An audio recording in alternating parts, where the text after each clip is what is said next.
அல்லாஹு அல்லாஹு அல்லாஹு அல்லாஹ் அல்லாஹு அல்லாஹு அல்லாஹு அல்லாஹ் அல்லாஹு அல்லாஹு அல்லாஹ். அஸ்ஸலாமு அலைக்கும் வரஹ்மத்துல்லாஹி வபரகாத்துஹு. இன்னல்ஹம்துலில்லாஹி நஹ்மதுஹு வ நஸ்தஈனுஹு வ நஸ்தக்ஃபிருஹு வ நு'மினு பிஹி வ நதவக்கலு அலைஹி வ நஊது பில்லாஹி மின் ஷுரூரி அன்ஃபுஸினா வ மின் ஸய்யிஆத்தி அஅமாலினா மை யஹ்திஹில்லாஹு ஃபலா முதில்ல லஹு வ மை யுضللஹு ஃபலா ஹாதிய லஹு வ அஷ்ஹது அன் லா இலாஹா இல்லல்லாஹு வஹ்தஹு லா ஷரீக லஹு வ அஷ்ஹது அன்ன முஹம்மதன் அப்துஹு வ ரசூலுஹு அம்மா பஅத். فقد قال الله تعالى في القرآن العليم في الفرقان المجيد أعوذ بالله من الشيطان الرجيم بسم الله الرحمن الرحيم يا أيها الناس اتقوا ربكم الذي خلقكم من نفس واحدة وخلق منها زوجها وبث منهما رجالا كثيرا ونساء واتقوا الله الذي تساءلون به والأرحام إن الله كان عليكم رقيبا. நம்ம போன கிளாஸ் ஒரு 2 வாரம் பிரேக் விடுற மாதிரி ஆயிடுச்சு. இப்ப போன வசனம் நம்ம 16வது வசனம் வரைக்கும் பார்த்திருந்தோம். அதாவது அல்பக்ராவுடைய அத்தியாயத்துல முதல் வசனத்துல இருந்து 16 வசனம் வரைக்கும் நம்ம இது வரைக்கும் பார்த்திருக்கோம். முதல் 5 வசனம் எதை பத்தி பேசியிருந்துச்சுன்னா இறையச்சம் உடையவர்களுடைய பண்புகளை பத்தி பேசியிருந்துச்சு. அதுக்கப்புறம் 2 வசனம் மட்டும் பார்த்திருந்தோம். அந்த 2 வசனம் எதை பத்தி பேசினுச்சுன்னா அந்த இறை நிராகரிப்பாளர்களுடைய நிலை என்ன, அவங்க நீங்க அறிவுரை சொன்னாலும் சொல்லாகட்டியும் அவங்க ஏற்க போறதில்லை அப்படிங்கிற அல்லாஹ்வுடைய அந்த வசனம், அந்த 6 வசனம், 6வது வசனம் 7வது வசனம் பார்த்திருந்தோம். அதுக்கப்புறம் 8ல இருந்து 16 வரைக்குமான வசனங்கள் அது எதை பத்தி இருந்துச்சு அப்படின்னு பாத்தீங்கன்னா யூதர்களை பத்தி இருந்துச்சு. அவங்க எப்படி இருந்தாங்க, அந்த முனாஃபிகளுடைய பண்புகள் அதை பத்தி இருந்துச்சு. இப்ப அடுத்து 17வது வசனத்துல இருந்து 20வது வசனம் வரைக்கும் அது ஃபர்ஸ்ட் நம்ம பார்த்துருவோம். அதுக்கப்புறம் அடுத்து ஒரு 9 வசனங்கள் பார்க்க இருக்கிறோம். இப்ப அந்த 17வது வசனத்துல இருந்து 20வது வசனம் வரைக்கும் 4 வசனம். அந்த 4 வசனமும் ஏற்கனவே சொல்லப்பட்ட அந்த யூதர்களை பற்றிய ஒரு உவமானத்தை சொல்லுது. அது என்னங்கிறத பார்ப்போம். அவுது பில்லாஹி மினஷ் ஷைத்தானிர் ரஜீம் பிஸ்மில்லாஹிர் ரஹ்மானிர் ரஹீம். மஸலுஹும் கமஸலில் லதீன ஸ்தௌகத நாரன் ஃபலம்மா அலாஅத் மா ஹவுலஹு தஹப்பல்லாஹ் பினூரிஹிம் வ தரகஹும் ஃபீ லுலுமாத்தில் லா யுப்ஸிரூன். இத்தகையோரின் உவமானம் பின்வரும் உதாரணத்தைப் போல் இருக்கிறது. ஒருவர் தீயை மூட்டினார், அது அவரை சுற்றிலும் ஒளி வீசிய போது அல்லாஹ் அவர்களின் ஒளியை பறித்து விட்டான். மேலும் எதையுமே அவர்கள் காண முடியாத நிலையில் அவர்களை இருள்களில் விட்டுவிட்டான். சும்முன் புக்முன் ஹும்யுன் ஃபஹும் லா யர்ஜுஊன். அவர்கள் செவிடர்களாய், ஊமையர்களாய், குருடர்களாய் இருக்கின்றனர். எனவே இப்பொழுது அவர்கள் மீள மாட்டார்கள். இந்த உதாரணம் யாரை பத்தி பேசுது அப்படின்னு பாத்தீங்கன்னா ரொம்ப அந்த கடும்போக்குத்தனமா இஸ்லாத்தை எதிர்த்துக்கிட்டு இருந்த யூதர்களை பத்தி பேசுது. இஸ்லாத்தை யூதர்கள் ஏன் எதிர்த்தாங்க அப்படின்னு பாத்தீங்கன்னா ஒன்றும் இல்லை, அந்த இப்ராஹிம் அலைஹிஸ்ஸலாமுடைய வழித்தோன்றர்கள் அவங்க பனு இஸ்ராயிலு. ரசூல்லா யாருடைய வழித்தோன்றல்னா இஸ்மாயில் நபியுடைய வழித்தோன்றல். அப்ப இவங்க என்ன எதிர்பார்த்தாங்கன்னா இறுதி நபி பனு இஸ்மாயில்ல இருந்து வராரு அப்படிங்கிறப்ப அவங்களுக்கு பொறாமை ஆயிடுச்சு. அதனால என்ன பண்ணிட்டாங்க, ஒட்டு மொத்தமா இஸ்லாத்தையும் நிராகரிச்சுட்டாங்க. அந்த நிராகரிப்பு போக்கு அவங்க கையில் எடுத்துக்கிட்ட பிறகு அல்லாஹ் இவங்களுக்கு உதாரணமா என்ன சொல்றான் அப்படின்னு சொன்னா, ஒரு இருட்டான இடம், அந்த இடத்துல ஒருத்தர் வெளிச்சத்தை ஏற்படுத்துறார், நெருப்பு மூட்டுறார். மூட்டின உடனே அதோடைய வெளிச்சம் கிடைக்குது. அந்த வெளிச்சம் கிடைக்கும் போது யாரு பயனடைவா, யாருக்கு கண்ணு தெரியுமோ அவங்க தான் பயனடைவாங்க. ஆனா இவங்க என்ன பண்ணிட்டாங்க, இவங்களுடைய அந்த பொறாமையின் காரணமா, எப்படி இப்லீஸ் ஆதம் அலைஹிஸ்ஸலாம் மேல பொறாமப்பட்டானோ, எப்படி மத்த சமுதாயத்துல உள்ளவங்க எப்படி இறை தூதர் மேல பொறாமப்பட்டாங்களோ, யூசுப் நபி மேல யூசுப் நபியுடைய தோழர்கள் பொறாமப்பட்ட மாதிரி இப்ப என்ன பண்றாங்கன்னா ரசூல்லா மேல இவங்களுக்கு பொறாமை. எங்கள்கிட்ட இருந்து நபி வரல, இவர் இவர் நபிங்கிறாரு, இவர் ஒரு அரபி, அதுவும் உம்மி, இவருக்கு எழுத படிக்க தெரியாது, இவர் நபி ஆயிட்டாரு அப்படிங்கிற அந்த பொறாமையினால அவங்க என்ன பண்றாங்க, இஸ்லாத்தை நிராகரிக்கிறாங்க. அந்த நிராகரிப்புடைய போக்கின் காரணமா என்ன பண்றான் அல்லாஹ், இருட்டுல வெளிச்சத்தை ஒருத்தர் ஏற்படுத்துறாரு, நெருப்பு மூட்டுறாரு, அதனால வெளிச்சம் கிடைக்குது. அந்த வெளிச்சத்தை இவங்க அந்த டைம்ல அல்லாஹ் என்ன பண்ணிடுறான், இவங்களுடைய பார்வையை பறிச்சிடறான். சரி, பார்வையை மட்டும்தான் பறிக்கிறான்னு பார்த்தா காதுவையும் செவிடாக்கிடுறான். பிளஸ் என்ன பண்றான், ஊமையாவும் ஆக்கிடுறான். இப்ப என்னன்னா அந்த நெருப்பை இவங்களால பார்க்கவும் முடியாது, வெளிச்சத்தை பார்த்துட்டு இவங்களால மூவ் ஆகி போகவும் முடியாது. சரி, யாராவது எப்ப அந்த பக்கமா போவாதுன்னு சொன்னா இவங்களுக்கு காதும் கேட்காது. இப்ப இந்த பக்கமா போவாதுன்னு சொன்னா காதும் கேட்காது. சரி, இவங்க அப்படியே இவங்கள்ட்ட காது கேட்கவும் இல்லை, இவங்களாலையும் யார்கிட்டையும் கேட்டு தெரிஞ்சுக்கவும் முடியாது, வாயும் பேசாது. அப்ப என்னன்னா எந்த போக்குல போறாங்களோ அந்த பொறாமையின் காரணமா, அதோடைய அந்த பெருமையின் காரணமா இந்த அகங்காரம் காரணமா அவங்க போற போக்குல போய்கிட்டே இருப்பாங்க. அப்ப அதைத்தான் இந்த ஓமை வந்து யாரை பத்தி பேசுதுன்னா அந்த கடும்போக்கு யூதர்களை பத்தி அது எக்ஸ்பிளைன் பண்ணிருது. அதுக்கப்புறம் பாத்தீங்கன்னா அவு கஸய்யிபின் மினஸ் ஸமாஇ ஃபீஹி லுதுமாத்தின் வராது வபர்குன் யஜ்அலூன அஸாபிஹகும் ஃபீ அதானிஹிம் மினஸ் ஸவாஇகி அதரல் மவுத். அதாவது இவர்களுடைய ஓமானம் இவ்வாறு இருக்கிறது. வானத்திலிருந்து கடும் மழை பொழிந்து கொண்டிருக்கிறது. கடுமையா மழை பெஞ்சிக்கிட்டு இருக்கு. அந்த மழை பெஞ்சிக்கிட்டு இருக்கும்போது அத்துடன் கார் இருளும் இடியும் மின்னலும் உள்ளன. அந்த மழை பெய்யுது, அந்த மழையோட சேர்த்து கார் இருளாவும் இருக்குது, இடி மின்னலோட இருக்குது. இப்ப இந்த இடி மின்னலோட இருக்கும்போது என்ன நடக்குதுன்னு பாத்தீங்கன்னா, அப்ப அதில் மாட்டிக்கொண்டவர்கள் இடி முழக்கங்களை கேட்டு மரணத்திற்கு அஞ்சி தம் காதுகளில் விரல்களை திணித்துக் கொள்கின்றார்கள். அதாவது இதுல மழைக்கு ஓமானமா அந்த மழை பெய்யறதா அல்லாஹ் சொல்றான்ல, ஒரு ஓமானம் சொல்றேன். அந்த ஓமானம் எப்படின்னா, ஒருத்தவங்க மலையில மாட்டிக்கிறாங்க, கார் அது இருட்டா இருக்குது, மழை பெய்யுது, மழை பெய்யுற நேரத்துல இடி இடிக்குது, மின்னல் வெட்டுது, இது எல்லாமே இருக்குது, சரியான மழை. அது சையிப் அப்படிங்கிறப்ப அடைமலை அப்படின்னு சொல்றாங்க. அப்ப அந்த மலை எதை குறிக்குது அப்படின்னு பாத்தீங்கன்னா குர்ஆனை குறிக்குது. குர்ஆன் தான் மலை. அப்ப அருள் மலையா அது பெஞ்சிக்கிட்டு இருக்குது. பெய்ஞ்சிக்கிட்டு இருக்கும்போது என்ன நடக்குது, அதோட சேர்த்து எச்சரிக்கைகளும் வருது, தண்டனைகளை குறித்த அந்த எச்சரிக்கைகளும் வருது, மின்னலும் வெட்டுது, இடியும் இடிக்குது. இப்ப இடி இடிக்கும் போதெல்லாம் என்ன பண்றாங்க, காதுகளை பொத்திக்கிறாங்க. இப்ப இதுக்கு ஒரு இது சொல்லுவாங்க, என்ன சொல்லுவாங்கன்னா, நெருப்புகோழி இருக்குல்ல, நெருப்புகோழி என்ன பண்ணுமா, புயல் அடிக்கிற நேரத்துல தலையை கொண்டு போய் மண்ணுல சொருவிக்குமா. இது இதே மாதிரிதான் இவங்களும் செஞ்சுக்கிறாங்க. இது யாரை குறிக்குது அப்படின்னு பாத்தீங்கன்னா யூதர்களை குறிக்குது. யூதர்கள்ல 2 வகை. ஒண்ணு யாரு அப்படின்னு பாத்தீங்கன்னா கடும்போக்கு யூதர்கள், அவங்க ஓப்பனா எதிர்த்துட்டு போயிட்டாங்க.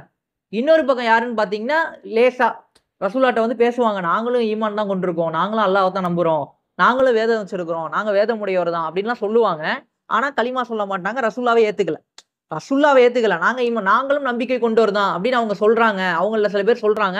ஆனா அவங்க உண்மையிலேயே நம்பிக்கை கொண்டவர் இல்லைன்னு சொல்லிட்டு நம்ம ஒரு பழைய வசனங்கள் பார்த்துக்கிட்டு இருந்தோம்ல, இதுக்கு முந்தைய வசனம். அப்ப அந்த வசனங்கள்ல என்ன சொல்லப்பட்டுச்சோ அந்த நபர்கள், அது யூதர்களை குறிக்கும், முனாஃபிக்குகளை குறிக்கும். இப்ப இவங்க என்ன பண்றாங்க அப்படின்னு சொன்னா, இவங்க அதேதான், அருள்மலை பொழியுது, அதுல இருந்து அவங்க என்ன பண்றாங்க, அந்த மலையில மாட்டிக்கிறாங்க. அப்ப அவங்க என்ன பண்றாங்க, சத்தம் கேட்கும்போது இடி இடிக்கிறப்ப காதை பொத்திக்கிறாங்க. அதோடைய எச்சரிக்கைகள், அதோடைய தண்டனைகள் எல்லாம் வரும்போது காதை பொத்திக்கிறாங்க. அதுல இருந்து அந்த மின்னல் வெட்டுறப்ப சிறு வெளிச்சம் இது பண்ணுதுல, மின்னல் எப்படி வெட்டுது அப்படிங்கிறப்ப அல்லாஹ் என்ன சொல்றான், மேலும் சத்தியத்தை நிராகரிக்கும் இத்தகையோரை அல்லாஹ் எல்லா பக்கங்களிலும் சூழ்ந்து கொண்டிருக்கிறான், அவர்களுடைய பார்வைகளை பறிப்பது போல் பயங்கரமாக மின்னல் வெட்டுகிறது. பார்வையை பறிக்கிற மாதிரி மின்னல் வெட்டுது. அப்ப அந்த மாதிரி மின்னல் வெட்டும் போது அவங்க என்ன செய்யறாங்க, அவர்களுக்கு அது கொஞ்சம் ஒளி தரும் போதெல்லாம் அதில் சிறிது தூரம் அவர்கள் நடந்து செல்கின்றார்கள். அதுல சின்னதா வெளிச்சம் கிடைக்கும் போது அவங்க நடந்து போறாங்க. அப்ப அதை கொண்டு அவங்க பயனடைஞ்சுக்கிறாங்க. சின்னதா வெளிச்சம் கிடைக்கும் போது பயனடைஞ்சுக்கிறாங்க. மேலும் இருள் அவர்களை சூழ்ந்து கொள்ளும் போது நின்று விடுகிறார்கள். இருள் அவங்கள சூழ்ந்துருச்சுன்னா உடனே நின்றுறாங்க. இப்ப இன்னும் அல்லாஹ் நாடினால் அவர்களுடைய கேள்வி புலன்களையும் பார்வை புலன்களையும் முழுமையாக பறித்திருப்பான். எச்சரிக்கைக்காண்டி காதை பொத்திக்கிறாங்களே, எச்சரிக்கையை கேட்கறதுக்கான அந்த செவி புலன் இல்லாமே அல்லாஹ் ஆக்கியிருப்பான். மின்னல் வெட்டின உடனே அந்த சிறு வெளிச்சத்துல அவங்க அந்த வெளிச்சம் கிடைக்கும் போது நடக்கிறாங்களே, அந்த பார்வை புலனையும் அல்லாஹ் பறிச்சிருப்பான். ஆனா அல்லாஹ் என்ன பண்றான், நிச்சயமாக அல்லாஹ் எல்லாவற்றின் மீதும் பேராற்றல் உடையவனாய் இருக்கின்றான். இப்ப இந்த 2 உதாரணங்களும் எதை விளக்குது அப்படின்னு பாத்தீங்கன்னா, இஸ்லாத்துக்கு எதிராக இவங்க ஏற்படுத்திக்கிட்ட அந்த பொறாமை, அந்த காரணங்களை அது விளக்குது. இப்ப முந்தைய வசனங்களுக்கு தொடர்ச்சியா இது வரைக்கும் இந்த வசனங்கள் வரைக்கும் நம்ம பார்த்திருக்கிறோம். ஏற்கனவே பார்த்திருக்கனால ரொம்ப ஷார்ட்டா இந்த 4 வசனங்களை எக்ஸ்பிளைன் பண்ணிட்டேன். இப்ப அடுத்து யாரை பத்தி பார்க்க போறோம் அப்படின்னு சொன்னோம்னா, ஏற்கனவே நான் சொல்லியிருந்தேன், அல்பகராவுடைய அத்தியாயம் வந்து 3 விதமான நபர்களை பத்தி பேசுதுன்ட்டு. ஒண்ணு என்ன, ரசூல்லாவுடைய ரிசாலத்தை பத்தி பேசுது, ரசூல்லாவுக்கு கொடுக்கப்பட்ட தூதுத்துவம். 2வது என்ன அப்படின்னு பாத்தீங்கன்னா, பனு இஸ்ராயில்களை பத்தி பேசுது. 3வதா எதை பத்தி பேசுது அப்படின்னு பாத்தீங்கன்னா, பனு இஸ்மாயில்களை பத்தி பேசுது. இஸ்மாயில் நபியுடைய சந்ததிகள் ரசூல்லா தேர்ந்தெடுக்கப்பட்டிருக்காங்க, ரசூல்லாவுடைய அந்த சமூகத்தை பத்தி பேசுது. அப்ப இதுக்கப்புறம் வரக்கூடிய வசனங்கள் அதை பத்தி பேசுது. என்ன அப்படின்னு பாத்தீங்கன்னா, அவுதுபில்லாஹி மினஷ் ஷைத்தானிர் ரஜீம், பிஸ்மில்லாஹிர் ரஹ்மானிர் ரஹீம். யா அய்யுஹன் நாஸ் அஅ்புது ரப்பக்கும் அல்லதி ஹலகக்கும் வல்லதீன மின் கபுலிக்கும் லஅல்லக்கும் தத்தகூன். மனிதர்களே, உங்களையும் உங்களுக்கு முன்னிருந்தோரையும் படைத்த உங்கள் இறைவனுக்கே அடிபணியுங்கள். அவ்வாறு செய்வதனால் மட்டுமே நீங்கள் உங்களை காப்பாற்றிக் கொள்ள முடியும். அல்லாஹ் என்ன பண்றான், இப்ப பனு இஸ்மாயில்களை பத்தி பேசுறான், குறைஷிகளை பத்தி, அங்க இருந்த மக்களை பத்தி பேசுறான். என்ன சொல்றான், மனிதர்களே, உங்களையும் உங்களுக்கு முன்னிருந்தோரையும் படைத்த உங்கள் இறைவன், அதாவது உங்களுக்கு முன்னாடி இருந்தவங்களே அவன் தான் படைச்சான் அப்படின்னு சொல்றான். ஏன் இப்படி சொல்றான் அப்படின்னு பாத்தீங்கன்னா, இப்ராஹிம் அலைஹிஸ்ஸலாம் தான் காபத்துல்லாவை கட்டுறாங்க. கட்டி முடிச்ச பிறகு இஸ்மாயில் நபிக்கெல்லாம் பிறகு அந்த சமூகம் என்ன பண்ணுதுன்னா, தங்களுக்கு முந்தையவர்கள், தன்னோட தாத்தா, தன்னோட தாத்தாவோட தாத்தா, இந்த மாதிரி முந்தையவர்கள் இருக்கிறாங்களே, இவங்கெல்லாம் தனக்கு வழிகாட்டினாங்க அப்படின்னு சொல்லி அவங்களுக்கெல்லாம் சிலைகளை உண்டாக்கி வச்சிடுறாங்க. இது ஒரு சமூகம் ஃபர்ஸ்ட் மரியாதைக்காண்டி செல வைக்குது. எப்பவுமே அப்படித்தானே வைக்கிறாங்க. இன்னைக்கும் நீங்க போய் பார்த்தீங்கன்னா, ஒவ்வொரு பஸ் ஸ்டாண்ட் முனையிலயும் பெரியாருடைய சிலை இருக்கும். அந்த சிலைக்கு கீழே என்ன எழுதியிருப்பாங்க? வந்து கடவுள் இல்லை, இல்லவே இல்லைன்னு அவருடைய அந்த குவாட்ட தான் எழுதி வச்சிருப்பாங்க. ஆனா இன்னைக்கு பார்த்தீங்கன்னா, திமுக காரங்கலாம் அங்க போய் வணங்குகிறேன், வாழ்த்த வயதில்லை வணங்கி மகிழ்கிறேன்ங்கிறாங்க. யாரு ஒருத்தவர் கடவுளே இல்லன்னு சொன்னாரோ, அவர வணங்குறாங்கன்னா அப்ப என்ன அர்த்தம்? ஒரு அந்த அந்த கூட்டத்துல உள்ள ஒரு ஆள்ட்ட போய் கேட்கறாங்க. அவங்க போய் இந்த கடவுள் நம்பிக்கை உள்ளவங்கலாம் போய் கிரிட்டிசைஸ் பண்றாங்க. உங்களுக்கெல்லாம் வந்து என்ன இது சிலைய வணங்குறீங்க? வந்து ஜாதி, மதம், ஏற்றத்தாழ்வு இப்படிலாம் பண்றீங்கன்னு சொல்லிட்டு அத பத்தி பேசுறாங்க. பேசுற இடத்துல போய் உன் சாமி என்ன? உன் குலசாமி என்னன்னு அவரு கேட்கிறாரு. யாரு? ஒரு நான் முஸ்லீம். அவர்ட்ட போய் தான் நம்ம கிரிட்டிசைஸ் பண்ணுது. ஜாதி, மத ஏற்றத்தாழ்வ பத்தி பேசுது. பேசும்போது அவங்க திருப்பி கேட்கறாங்க. உன் குலசாமி என்ன? அப்படின்னு கேட்கும்போது பெரியாருங்குது. அவர் எப்படி குலசாமி ஆவாரு? அப்ப இவங்க என்ன பண்றாங்கன்னா, தெரிஞ்சோ தெரியாமலோ அந்த கடவுள் நம்பிக்கைக்குள்ள போய்க்கிட்டே தான் இருப்பாங்க. இப்ப என்ன ஆகுதுன்னு பார்த்தீங்கன்னா, காபத்துல்லாவ சுத்தி முன்னோர்களுடைய சிலைகள் வைக்கப்படுது. அந்த சிலைகள் எல்லாமே வணக்கத்திற்குரிய சிலைகளாக மாற்றப்படுது. அப்ப இந்த மாரி என்ன ஆகுதுன்னா, ஒரு காலத்துல வைக்கிறவங்க மரியாதைக்காண்டி தான் வைக்கிறாங்க. பின்னாடி வரவங்க என்ன பண்றாங்கன்னா, உன்னுடைய முன்னோர், இவரு எவ்வளவு உயர்ந்தவரு, இவரு உங்க சமூகத்துக்கு வழிகாட்டியிருக்காரு. அவர் இல்லன்னா நீ இருப்பியா? அப்படிங்கிற அந்த பெருமை பேசப்பட்டு அவர வணக்கத்திற்குரியவனா சைத்தான் ஆக்கிர்றான். இதுதான் முன்னாடி நூஹ் அலைஹிஸ்ஸலாமுடைய காலகட்டத்திலேயும் நடக்குது. முதல்ல என்ன பண்றாங்க? மனித வந்து வழிகாட்டப்பட்டு ஓரிரை கொள்கையில தான் இருக்கிறாங்க. இருந்தவங்கள்ல ஒரு சமூகம் வருது. அந்த சமூகத்துல என்ன பண்றாங்க அப்படின்னு சொன்னா, மரியாதை கொடுக்கப்படுது. அவங்கள நீ வரைஞ்சு வச்சுக்கோ. அடுத்த தலைமுறைக்கு அவங்கள அறிமுகப்படுத்து அப்படிங்கிறப்ப, ஓவியங்களா வரையிறாங்க. ஓவியங்களா வரையும்போது அது நிலைச்சு நிக்க மாட்டேங்குது. அது மழை பெஞ்சா இதாயிருது, மங்கி போயிருது. அப்ப அவங்கள சிலையா வடிச்சு வச்சுக்கோ அப்படின்னு வருது. அப்ப சிலையா வடிச்சு வைக்கிறாங்க. சிலையா வடிக்கப்பட்ட அவரு எவ்வளவு உயர்ந்தவரு, உன்னுடைய முன்னோர், அவருக்கு நீ சிரம் பணி அப்படின்னு சொல்றாங்க. சஜிதா ஆரம்பிக்குது. அதுக்கப்புறம் கொஞ்சம் கொஞ்சமா என்ன பண்றாங்க, இவர் இல்லாம நீ சொர்க்கத்துக்கே போ முடியாதுங்கிற செட்டப்ல வந்துட்டு, அப்புறம் அவரு தான் உன் சாமின்னு சொல்லி அல்லாஹ்வ அந்த சமூகத்துல மறக்கடிக்கப்பட்டுறான். அல்லாஹ்வே மறந்துடுறாங்க. அல்லாஹ்ன்னு ஒருத்தன் இருக்கிறான், படைச்சாங்கிறதெல்லாம் எப்படி ஆயிருதுன்னா, சாவு வரும்போது கூப்பிடுறதுக்கு தான் வருது. இன்னைக்கு வரைக்கும் ஒருத்தன் போய் கடல்ல மாட்டிக்கிட்டான். மை இருட்டு. சுத்தி பார்த்தா ஃபுல்லா இருட்டு. புயல் அடிச்சு அலைக்கழிக்கப்படுற ஒரு கப்பல்ல ஒருத்தன் மாட்டிக்கிட்டான்னா, அவன் அல்லாஹ்வ தான் கூப்பிடுறான். வானத்துல ஃப்ளைட்ல போடுறான். ஃப்ளைட்ல ஒரு கிளாஸ் ஆவுது. ஃப்ளைட் வந்து ஷேக் ஆகுது அப்படின்னு சொன்னா, அப்ப அல்லாஹ்வ கூப்பிட்டுறான். அப்ப அந்த மாரி சிச்சுவேஷன்ல மட்டும் அல்லாஹ் அவனுக்கு ஞாபகம் வந்துடுறான். அல்லாஹ்னா என்ன? கடவுளே அப்படின்னு கத்திருவான். அந்த ஸ்பாட்ல அவனுக்கு வரும்போது, அவன் கடவுளேன்னு கத்தும்போது, அவன் மனசுல எந்த கடவுளும் இருக்காது. அவன் கற்பனை செஞ்சு வணங்கிட்டு இருக்க எந்த கடவுளும் ஞாபகம் வராது. அல்லாஹ் மட்டும் தான். அந்த இடத்துல அவன் கூப்பிடுறது அல்லாஹ் தான். அல்லாஹ் சொல்றான். அல்லாஹ்வே சொல்றான். அவன் அந்த இடத்துல என்ன தான் கூப்பிடுறான் அப்படிங்கிறான். அவன காப்பாத்துன பிறகு அவன் எங்ககிட்ட நன்றி கொண்டுறான். அவன் எனக்கு நன்றி செலுத்துறது இல்ல. அவன் திரும்ப பல சிலை வழிபாட்டுக்குள்ள போயிடுறான் அப்படின்னு சொல்லிட்டு அல்லாஹ் சொல்றான். அப்ப இவங்க என்ன பண்றாங்க? இந்த முன்னோர்கள வந்து சிலைகளா கற்பிச்சு வணங்குறாங்கல்ல. இப்ப அல்லாஹ் எப்படி அறிமுகப்படுத்துறான்? மனிதர்களே, யா அய்யுஹன் நாஸ், இன்னைக்கு உள்ள எல்லா சமூகமும் யார் யாரெல்லாம் அல்லாஹ்வுக்கு அடுத்தபடியா, அல்லாஹ்வுக்கு இணையா, அல்லாஹ்வுக்கு துணையா, அல்லாஹ்வுக்கு சின்ன சின்ன கடவுள்களா, எவ்வளவு கடவுள்கள உருவாக்கி வணங்குறாங்களோ, அவங்க எல்லாருக்கும் சேர்த்து ஒரே வசனத்துல அல்லாஹ் சொல்றான். யா அய்யுஹன் நாஸ் அஅ்புது ரப்பக்கும். ரப்புக்கு கட்டுப்படுங்க, அடிபணிங்க. அப்ப என்ன பண்ணணும்? ரப்புக்கும் உள்ளதி ஹலக்கக்கும்.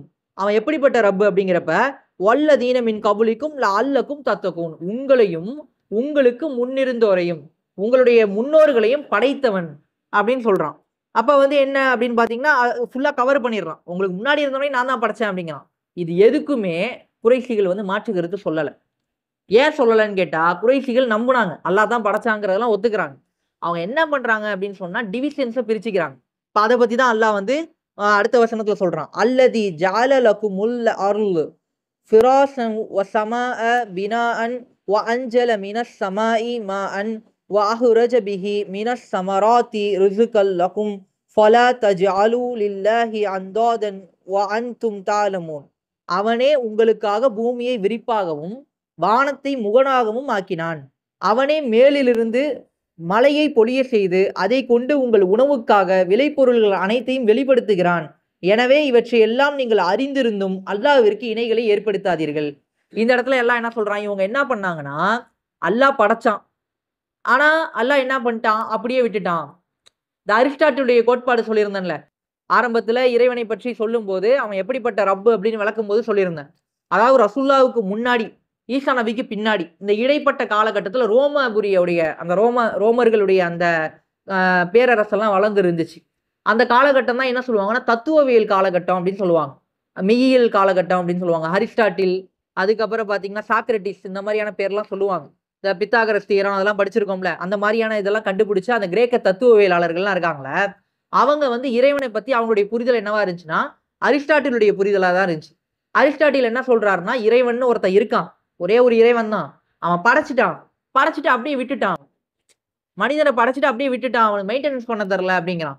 ஆனா அல்லாஹ் என்ன சொல்றான், நான் மெயின்டெனன்ஸ் பண்றேன்டா, ஏன்னா நீ சுத்தி பாரு, உன் சூரியன் கரெக்டா உதிக்குது மறையுது, சந்திரன் உதிக்குது மறையுது, அதுக்காக பௌர்ணமி இருக்கு, அதுக்காக அமாவாசை இருக்குது, சூரியனுக்கு சூரிய கிரகணம் இருக்குது, சந்திரனுக்கு சந்திர கிரகணம் இருக்குது, ஒரு செடி ஒரு மண்ணுல வந்து விதைய போட்டா வளருது, இது எல்லாத்தையுமே அல்லாஹ் என்ன பண்றான், சுத்தி உள்ள அத்தாட்சிகளை பாரு அப்படிங்கிறான். இதெல்லாம் பாரு, இதெல்லாம் பார்த்து நான் இருக்கிறேன், நான் நிர்வகிச்சுக்கிட்டு இருக்கிறேன் அப்படிங்கிறத அல்லாஹ் நிரூபிக்கிறான். அப்ப இப்படி இருக்கும்போது இவங்களுடைய கோட்பாடு என்னவா இருந்துச்சுன்னா, வெறுமனே அல்லாஹ் படைச்சிட்டு விட்டுட்டாங்கிற கோட்பாடு இருந்துச்சுல, இந்த கோட்பாட்டுக்குள்ள அறிந்தோ அறியாமலோ எல்லா சமூகமும் வந்துருது. அப்ப என்ன பண்றாங்க, மக்கத்து குறைஷிகளுடைய எண்ணம் என்னவா இருக்குன்னா, அல்லாஹ் படைச்சான் விட்டுட்டான். அப்ப என்ன பண்ணோம், பூமி இருக்குல்ல, பூமிக்கு ஒரு கடவுள், பூமி மாதாங்கிற மாதிரி வச்சுப்பாங்க. வானத்துக்கு ஒரு கடவுள், இடி கொடுக்குற கடவுள், மழை பெய்ய வைக்கிறதுக்கு ஒரு கடவுள், அதுக்கப்புறம் என்ன செல்வத்தை கொடுக்கறதுக்கு கடவுள், வீரத்தை கொடுக்கறதுக்கு கடவுள்னு ஒவ்வொன்றுத்துக்கும் தனித்தனி டிவிஷன்ஸா இவங்களுடைய முன்னோர்களையே டிவிஷன் பிரிச்சு கொடுத்து நீங்க இந்த டியூட்டி எடுத்துக்கங்கன்னு இவனுங்களே கொடுத்துட்றானுங்க. அப்ப இதைத்தான் எல்லாம் என்ன சொல்றான், ஃபர்ஸ்ட் என்ன சொல்லிட்டான், உங்களையும் உங்களுடைய முன்னோர்களையும் படைச்சது யாரு, நான் தான், அதனால எனக்கு கட்டுப்படி என்ன வணங்குன்னு நல்லா சொல்லிட்டான். சொல்லிட்டு என்ன சொல்றான், அவனே உங்களுக்காக பூமியை விரிப்பா ஆக்கிட்டேன், வானத்தை முகடாகவும் ஆக்கினான். அவன் தான் வானத்தையும் படைச்சான், பூமியையும் படைச்சான். அவனே மேலிலிருந்து மழையை பொழிய செய்து அதை கொண்டு உங்கள் உணவுக்காக விளைபொருட்கள் அனைத்தையும் வெளிப்படுத்துகிறான். இப்ப பூமியில வந்து அல்லாஹ் தான் என்ன பண்றான், மழை பொழிய செஞ்சு அதை கொண்டு உங்கள் உணவுக்காக விளைபொருட்கள் அனைத்தையும் வெளிப்படுத்துகிறான் அப்படின்னு சொல்லிட்டு இந்த வசனம் வருது. இப்ப இதுல என்ன அப்படின்னு பாத்தீங்கன்னா, நம்மலாம் வந்து இந்த மழை பொழியறதுக்கான அந்த சயின்டிபிக் இதெல்லாம் ஸ்கூல்ல படிச்சிருப்போம். என்ன படிச்சிருப்போம், நீர் ஆவியா மாறி வானத்துக்கு போகுது, மேகமா ஃபார்ம் ஆகுது, அப்புறம் மழை பொழியுது, இருக்கிற தண்ணி தான் மேலே போய் கீழே வரா மாதிரி நம்ம படிச்சிருக்கோம். ஆனா அப்படி கிடையாது. மழை வானத்திலிருந்து வர்றது அதிக அளவுல வரும், கீழே இருந்து ஆவியாகி போறது கம்மியா தான் போகுது. நீங்க ரூட்டு பாத்தீங்கன்னா, பெய்கிற மழை தான் திரும்ப ரிட்டர்ன் வருதுன்னா அது இருக்க வத்தி அதே சர்க்குலேஷன்ல இருக்கணும். ஒவ்வொரு வருஷமும் மழையுடைய எண்ணிக்கை அதிகமாகவும் செய்யுது, அதோடைய அந்த வால்யூம் வந்து அதிகமாகவும் செய்யுது. நீங்க யதார்த்தத்துல பாத்தீங்கன்னா முதல்ல பெய்த மழை நீங்க பாத்தீங்கன்னா எங்க இருந்து ஆறு வருதுன்னு பாருங்க. ஒரு இடத்துல ஓடையா இருக்கும், அப்படியே ஆறா வரும், அப்படியே ஏதோ ஒரு மலையில இருந்து தான் தண்ணி வரும். அந்த மலையுடைய ரூட்டை நீங்க போய் பாத்தீங்கன்னா அங்க மழை பெஞ்சுக்கிட்டு இருக்கும். வானத்துல இருந்து எல்லாம் நீரை இறக்குறான். அந்த நீர் மலையில இருந்து ஓடைகளா மாறி அருவியா மாறி அப்படியே வந்துதான் எல்லா ஊர்களுக்கும் நீரோடைகளா மாறி ஆறு ஏரின்னு வந்து நம்ம கிட்ட வந்து சேருது. அப்ப அந்த தண்ணியில இருந்து தான் நம்ம விளைச்சல்களை ஏற்படுத்துறோம். அந்த மழை பெஞ்சா மட்டும்தான் பூமியில வந்து எந்த ஒரு செடி கொடியும் வளருது. அந்த தண்ணியை பாய்ச்சினாதான் பயிர் விளையுது, வேற உப்பு தண்ணியை பாய்ச்சினாலாம் விளைய மாட்டேங்குது. அப்ப அந்த அடிப்படையில பார்க்கும்போது அல்லாஹ் என்ன சொல்றான், அவனே மழையை பொழிய செய்து அதை கொண்டு உங்கள் உணவுக்காக விளைபொருள்கள் அனைத்தையும் வெளிப்படுத்துகிறான். எனவே இவற்றை எல்லாம் நீங்கள் அறிந்திருந்தும் அல்லாஹ்விற்கு இணைகளை ஏற்படுத்தாதீர்கள். இதெல்லாம் உங்களுக்கு தெரிஞ்சிருச்சு, உங்களுக்கு தெரியும், இதெல்லாம் நான் செஞ்சிருக்கேன், இதை நான் தான் செய்யறேன், எனக்கு நீங்க இணையை ஏற்படுத்தாதீங்க, துணை கடவுள்களை ஏற்படுத்தாதீங்க அப்படின்னு சொல்லிட்டு அல்லாஹ் சொல்றான். இது யதார்த்தத்துல பாத்தீங்கன்னா எல்லா மனிதர்களுக்கும் இது தெரியும், யாருக்கும் தெரியாமலாம் இல்லை. இப்ப நீங்க அவுலியாக்கள்கிட்ட போய் கேட்கறவங்களையும் எடுத்துக்குங்க, சிலைகள்கிட்ட போய் வணங்குறவங்களையும் எடுத்துக்குங்க. அவங்கள்ட்ட போய் நீங்க யதார்த்தத்தை விசாரிச்சீங்கன்னா, இதெல்லாம் வானத்தை யார் படைச்சா கேட்டா அல்லாஹ் தான், பூமியை யார் படைச்சானா அல்லாஹ் தான், எல்லாமே அல்லாஹ் தான். இவங்களாம் யாருன்னு கேட்டா சிபாரிசு செய்பவர்கள் அப்படிங்கிறாங்க. இதுல வந்து திருமதியில ஒரு ஹதீஸ் இருக்கு. அந்த ஹதீஸ்ல வந்து ரசூலுல்லாஹ் என்ன பண்றாங்க, இப்னு அப்பாஸ் ரலியல்லாஹு அன்ஹு இருக்கிறாங்களே, அதாவது அப்பாஸ் ரலியல்லாஹு அன்ஹு அவங்களுடைய பெரிய தந்தை, அவருடைய மகன், அவரை வந்து கூப்பிடுறாங்க. கூப்பிட்டு சிறுவனே இங்க வான்னு கூப்பிட்டு ஒரு அட்வைஸ் பண்றாங்க. என்ன அட்வைஸ் பண்றாங்கன்னா, நீ வந்து அல்லாஹ்வுடைய கட்டளைகளை வந்து கரெக்டா ஃபாலோ பண்ணினா அல்லாஹ் உனக்கு உதவி புரிவான். நீ எதுனாலும் அவன்கிட்டயே கேளு. அப்ப நீ அந்த மாதிரி கேட்கும்போது அவனுடைய கட்டளைகளை வரம்புகளை நீ மீறாம இருக்கும்போது அல்லாஹ்வுடைய உதவியை நீ பாப்ப அப்படின்னு சொல்லிட்டு அவங்க சொல்ற ரசூலுல்லாஹ் வந்து சொல்ற அந்த ஹதீஸ் வந்து பதிவு செய்யப்பட்டிருக்கு. இப்ப யதார்த்தத்துல பாத்தீங்கன்னா அல்லாஹ்வுடைய வரம்புகள் எதையுமே நம்ம மீறாம கரெக்டா எல்லாத்துலயும் இருந்தோம்னா நம்ம அதை நம்ம ஃபீல் பண்ணுவோம். நிச்சயமா நமக்கு அது வெளிப்படுத்தப்படும். நான் அல்லாஹ்வுடைய உதவியை நம்ம கண்ணால பார்ப்போம், எல்லா விவகாரங்களையும் நம்ம அல்லாஹ்வுடைய உதவியை பார்ப்போம். அப்ப அந்த அடிப்படையில பாத்தீங்கன்னா இவங்க என்ன பண்றாங்க, இந்த குட்டி கடவுள்களை ஏற்படுத்துறாங்களே, இதெல்லாம் எதுக்காண்டி ஏற்படுத்துறாங்க, சிபாரிசுக்காக ஏற்படுத்துறாங்க. ஆனா ரசூலுல்லாஹ் என்ன சொல்றாங்க, எதா இருந்தாலும் டைரக்டா அல்லாஹ்ட்ட கேளுங்கறாங்க. அல்லாஹ்வுமே என்ன சொல்றான், உங்களுடைய இறைவன் நான் இருக்கிறேன். தமக்கு தாமே தீங்கிழைத்துக் கொண்ட அடியார்களே, அல்லாஹ்வுடைய அருள்ல வந்து நம்பிக்கை இழந்துராதீங்க. என்கிட்ட கேளுங்க அப்படின்னு சொல்லி அல்லாஹ்வே என்ன சொல்றான், என்கிட்ட கேளு, என்கிட்ட கேளுன்னு தான் சொல்றான். யார் மூலியமாவும் கேட்க வேண்டிய அவசியம் இல்ல. அப்ப அல்லாஹ் வந்து டைரக்ட்டா கேட்க சொல்லியிருக்கும்போது, நீங்க துணை கடவுள்களை ஏற்படுத்தாதீங்க, போலி கடவுள்களை ஏற்படுத்தாதீங்க, சிபாரிசு செய்யக்கூடிய அவுலியாக்களை ஏற்படுத்திக்காதீங்கங்கிறத அல்லாஹ் இன்க்ளூட் பண்ணி அங்க அட்வைஸ் பண்றான். பண்ணிட்டு அடுத்த வசனம் என்ன அப்படின்னு பார்த்தீங்கன்னா, "வஇன் குன்தும் ஃபீ ரைபின் மிம்மா நஜ்ஜல்னா அலா அப்தினா ஃபாத்து பிசூரத்தின் மின் மிஸ்லிஹி வதுஉ ஷுஹதாஅஹும் மின் தூனில்லாஹி இன் குன்தும் சாதிகீன்." நாம் நம் அடியார் மீது இறக்கியுள்ள இவ்வேதத்தை பற்றி, இது நம்மால் அருளப்பட்டதா இல்லையா எனும் சந்தேகத்தில் நீங்கள் இருப்பீர்களானால், அதாவது இப்ப என்ன சொல்றான் அல்லாஹ், முந்தையவர்கள உங்களுக்கு முன்னாடி இருந்த முன்னோர்கள நான் தான் படைச்சேன்.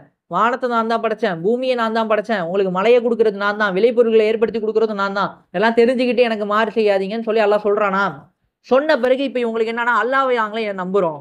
நாங்கலாம் அல்லாஹ்வ நம்பாமையா இருக்கோம். நாங்க அல்லாஹ்வ தான் நம்புறோம்னு குறைஷிகள் ஒத்துக்கிறாங்க. யூதர்களும் ஒத்துக்கிறாங்க. அப்ப யார எடுத்துக்கிட்டாலும் அல்லாஹ்வ நம்புறாங்க. யார நம்ப மாட்றாங்க? இந்த தூதர தான் நாங்க நம்பல. இந்த தூதர நம்பல. இவருக்கு கொடுக்கப்பட்ட வேதத்த நாங்க நம்பல. இவங்க என்ன சொல்றாங்க? ரசூலுல்லாஹ் காலத்துல ரசூலுல்லாஹ்வுடைய வஹி இறக்கப்படும்போது, ரசூலுல்லாஹ்வ பார்த்து என்ன சொல்றாங்கன்னா, இவர் கவிஞருங்கிறாங்க. ஒரு குரூப் இவர கவிஞருங்குது. ஒரு குரூப் இவர சூனியக்காரருங்குது. ஒரு குரூப் இவர பைத்தியக்காரருங்குது. 3 விதமாவும் சொல்றாங்க. இந்த 3 பேர்ட்டயும் யாரு வருவான்னு சொல்லி அரபுகள் நம்புறாங்கன்னா, 3 பேர்ட்டயும் ஜின்கள் வரும் அப்படின்னு நம்புறாங்க. இந்த கவிஞர்கள பொறுத்தவரைக்கும் கவிஞர்கள்ட்ட ரொம்ப அந்த நுணுக்கமான வார்த்தைகள்லாம் வெளிப்படும்ல. கவிதை எழுதுவாங்க. ரொம்ப அப்படியே அடைமொழியில, அடுக்கு மொழியில அப்படியே வரிசையா எழுதுவாங்க. அப்படிலாம் எழுதும்போது அது மனித தன்மையிலாம் இருக்காது. ரொம்ப சூப்பரா இருக்கு. அப்ப இதெல்லாம் எப்படி அவங்க எழுதுறாங்க அப்படிங்கிறப்ப, ஜின்களுடைய உதவியினால தான் எழுதுறாங்க. அதே மாரி ஒரு பைத்தியக்காரன் உளர்றான். அது சரியாவும் இருக்குது அப்படிங்கிறப்ப அவன்ட்ட ஜின்கள் வருது. அதே மாரி பார்த்தீங்கன்னா, இந்த இவங்க சூனியக்காரர்கள்ட்ட ஜின்கள் வரும். அப்ப அதே மாரி இவர் 3ல ஏதோ ஒண்ணு தான். இவர்ட்டயும் அந்த மாரி ஜின்கள் தான் வருது அப்படிங்கிற கோட்பாட்ட தான் இவங்க என்ன பண்றாங்க, மாற்று பிரச்சாரமா வைக்கிறாங்க. ரசூலுல்லாஹ் குர்ஆன ஓதும்போது, ரசூலுல்லாஹ் வந்து பிரச்சாரம் பண்ணும்போது, இதத்தான் அவங்க சொல்றாங்க. அப்ப வந்து அல்லாஹ் என்ன சொல்றான், நாம் நம் அடியார் மீது இறக்கியுள்ள இவ்வேதத்தை பற்றி, இது நம்மால் அருளப்பட்டதா இல்லையா எனும் சந்தேகத்தில் நீங்கள் இருப்பீர்களானால், நீங்க சந்தேகப்படுறீங்க அப்படின்னு சொன்னா, இதை போன்ற ஒரே ஒரு அத்தியாயத்தை ஏனும் உருவாக்கி கொண்டு வாருங்கள். அல்லாஹ் குடுக்குற சவால் இதான். இன்னைக்கு வரைக்கும் நிரூபிக்கப்படாத சவால். யாருமே வந்து இந்த சவால ஏத்துக்கிட்டு அவங்க முறியடிக்கவே முடியல. அல்லாஹ் என்ன சொல்றான், நான் இது வந்து உண்மையிலேயே அவரா எழுதுறாரு. இல்ல நான் என்கிட்ட இருந்து வரல. அல்லாஹ்ட்ட இருந்து வரல. இல்ல ஏதோ ஒரு ஜின்ன கூட்டாளியா வச்சு அப்படிதான் எழுதப்படுது அப்படின்னு நீங்க சொல்றதா இருந்தா, நீங்க கொண்டு வாங்க. ஒரு இதே மாரி ஒரு அத்தியாயத்த கொண்டு வாங்க. கொண்டு வந்து காட்டுங்க அப்படின்னு சொல்லி அல்லாஹ் சொல்றான்.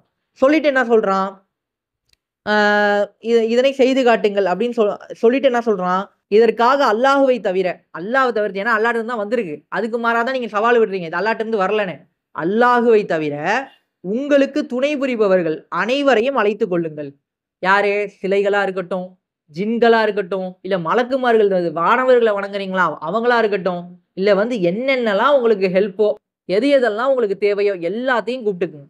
எல்லாத்தையும் கூப்பிட்டுக்கிட்டு என்ன பண்ணுங்க, அழைத்துக் கொள்ளுங்கள். நீங்கள் உண்மையாளர்களா இருப்பின், இதனை செய்து காட்டுங்கள்ன்னு அல்லாஹ் சவால் விடுறான். இத அங்க உள்ள யாருமே சவால முறியடிக்க முடியல. அன்னைக்கு முறியடிக்க முடியல, இன்னைக்கு முறியடிக்க முடியல. எல்லாருமே என்ன பண்றாங்க, இஸ்லாத்துக்கு எதிரா பேசுறவங்கலாம், குரான பொய்ப்பிக்க முயற்சி பண்ணுவாங்க. குரான்ல பாத்தியா? இப்படி இருக்கு. குரான்ல பாத்தியா? அப்படி இருக்கு. குரான் வந்து காப்பி அடிக்கப்பட்ட வேதம். கிறிஸ்தவர்களுடைய வேதத்த காப்பி அடிச்சுட்டாங்க. இப்படிலாம் சொல்லுவானே தவிர்த்து, அல்லாஹ் சொல்றான்ல, "அப்பா இது பொய் தானப்பா.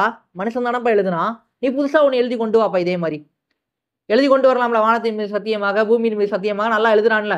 அந்த வசனம், அதனுடைய தோரணை, அது வெளிப்படுத்தக்கூடிய உண்மை, அது வெளிப்படுத்தக்கூடிய சத்தியம், இது எல்லாத்தையும் கொண்டு ஒரு வேதத்த நீ இயற்றி காட்டு.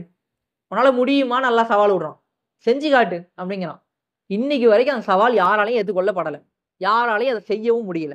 அப்ப அடுத்து பாருங்க, நீங்கள் அப்படி செய்யாவிட்டால் அப்படின்னு அல்லாஹ் சொல்றான். நீங்கள் அப்படி செய்யாவிட்டால், அத சொல்லும்போது என்ன சொல்றான்? ஃபஇல்லம் தஃபாலு வலன் தஃபாலு. அதாவது நீங்கள் அப்படி செய்யாவிட்டால் சொல்றான். நீங்க அந்த மாரி செய்யாவிட்டி, இல்ல உங்களால செய்யவே முடியாதுங்கிறான். என்ன சொல்றான்? நிச்சயமாக உங்களால் ஒருபோதும் அவ்வாறு செய்ய முடியாது. மனிதர்களையும் கற்களையும் எரிபொருளாக கொண்டதும், சத்தியத்தை நிராகரிப்பவர்களுக்காக தயார் செய்யப்பட்டதுமான நரக நெருப்புக்கு அஞ்சுங்கள். அல்லாஹ் என்ன சொல்றான்? உங்களால அந்த மாரி ஒருபோதும் செய்ய முடியாது. நீங்க என்ன பண்ணுங்க, கற்களையும் அதாவது மனிதர்களையும் கற்களையும் எரிபொருளாக கொண்ட நரகத்துக்கு அஞ்சுக்குங்க அப்படின்னு அல்லாஹ் சொல்றான். மனிதர்களையும் கற்களையும்னு சொல்றான்ல. மனிதர்கள் ஓகே, அவங்க தப்பு செய்யறாங்க, நரகத்துல போடுறான், ஓகே. கற்கள் எப்படி வந்துச்சு லிஸ்ட்ல? ஏன்னா அங்க போடுற கல் என்ன அப்படின்னு பாத்தீங்கன்னா இவங்க வணங்கின சிலைகள் தான். எப்பவுமே நான் என்ன பண்ணுவாங்க, யாரையாவது நம்ம இழுத்துக்கிட்டு எங்க ஆளு வந்தாருன்னா, இப்போ ஒரு ரோட்டுக்கு போறோம், டிராபிக் ஜாம்ல மாட்டிக்கிட்டோம். மாட்டின உடனே ஃப்ரெண்டு ஒருத்தர் இருக்காரு பார்த்தசாரதி, அவருக்கு ஃபோன் அடிக்கிறோன்னு வச்சுப்போம். ஃபோன் அடிச்சு மச்சான் மாட்டிக்கிட்டேன்னு அவன் எம்எல்ஏ மாதிரி பேசுறான்னு வச்சுப்போம். மாட்டிக்கிட்டான் போலீஸ்ட்ட. 2 பேரும் மாட்டிக்காச்சு. யாரு? பைக்ல வந்து லைசென்ஸ் இல்லாம ஹெல்மெட் போடாம போனவனும் மாட்டிக்கிட்டான். ஃபோனுக்கு ஹெல்ப்புக்காண்டி கால் பண்ணி ஒரு ஃப்ரெண்ட வச்சு ஃப்ராடுத்தனம் பண்ணான்ல, அந்த ஹெல்ப் பண்ணவனும் மாட்டிக்கிட்டான். இப்ப 2 பேரையும் போலீஸ் புடிச்சு உரிக்கும்ல. அதே மாரி அல்லாஹ் என்ன பண்றான்? அல்லாஹ்வுக்கு எதிரா விரோதமா செயல்பட்ட, அல்லாஹ்வுக்கு இணை வச்ச, அல்லாஹ்வ நிராகரிச்சு, அல்லாஹ்வுடைய தூதர நிராகரிச்ச அந்த மனிதனையும் புடிச்சுட்டான். அவன் யார கொண்டு நிராகரிச்சான்? யார வச்சு நிராகரிச்சான்? அதையும் புடிச்சுட்டான். எல்லாம் வா. நீயும் வா, உன் கடவுளும் வா. நரகத்துல கெட. அதான் அல்லாஹ் என்ன பண்றான்? கற்களும்ங்கிறான்ல. அந்த கற்கள் என்ன அப்படின்னு பார்த்தீங்கன்னா, அவங்க வணங்குன சிலைகள். அவங்க சிலைகள், அவங்க வணங்கக்கூடிய ஜின்கள் எல்லாம் உங்க கூடயே கிடக்கும். "அப்பா உன்ன நம்பி தானப்பா எய்த்து பேசுனேன்னோனே, "ஏய் உன்ன யார்றா எய்த்து பேச சொன்னாங்கிற" மாரி கூடயே கிடக்க வச்சுருவான் அல்லாஹ். அப்ப நரகத்துக்காகவே படைக்கப்பட்ட, அதாவது நிராகரிப்பவர்களுக்காகவே தயார் செய்யப்பட்டதுமான நரக நெருப்புக்கு அஞ்சுங்கள் அப்படின்னு அல்லாஹ் சொல்றான். அடுத்து என்ன சொல்றான்? மேலும் நபியே, இவ்வேதத்தில் நம்பிக்கை கொண்டு அதன் அறிவுரைகளுக்கு ஏற்ப நற்செயல்கள் புரிவோருக்கு. இப்ப இதுவரைக்கும் சொன்னது யாரு? நிராகரிப்பவர்களுக்கு. அடுத்து அல்லாஹ் என்ன சொல்றான்? நபியே இவ்வேதத்தில் நம்பிக்கை கொண்டு, இந்த வேதத்த நம்புறாங்க. நம்பிக்கை கொண்டு அதன் அறிவுரைகளுக்கு ஏற்ப, அது சொல்றபடி நற்செயல்கள் புரிவோருக்கு கீழே ஆறுகள் ஓடிக்கொண்டிருக்கும் சுவனங்கள் நிச்சயமாக உண்டு எனும் நற்செய்தியை கூறுவீராக. இப்ப அல்லாஹ் என்ன பண்றான்? இந்த நன்மை செய்றவங்களுக்கான நற்செய்திய பத்தி பேசுறான். இப்ப எதார்த்தத்துல குர்ஆன் எடுத்து பார்த்தோம்னா, நம்ம என்ன பண்றோம்? இன்னைக்கு சமகாலத்துல 3 விஷயங்கள தான் நம்ம பொருத்தி பார்க்குறோம். ஒண்ணு என்ன பண்றோம்? ஷிர்க்குக்கு எதிரான வசனங்களா தேடி தேடி யூஸ் பண்ணிக்கிறோம். இல்ல ஏதாவது வரலாறு சம்மந்தப்பட்ட வசனங்கள எடுத்துக்கிறோம். இல்ல யாரையாவது குறை சொல்றதுக்காண்டி வசனங்கள தேடி எடுத்துக்கிறோம். இதுதான் இன்னைக்கு நடைமுறையில இருக்கக்கூடிய பிரச்சனை. ஆனா அல்லாஹ் சுவனத்த பத்தி பேசுறான். நீங்க யோசிச்சு பார்த்தீங்கன்னா, ஒரு இமேஜினேஷன்க்குள்ள போங்க. ஒரு கொடைக்கானல் போனவங்க இங்க இருப்பீங்க. ஊட்டிக்கு போனவங்க அங்க இருப்பீங்க.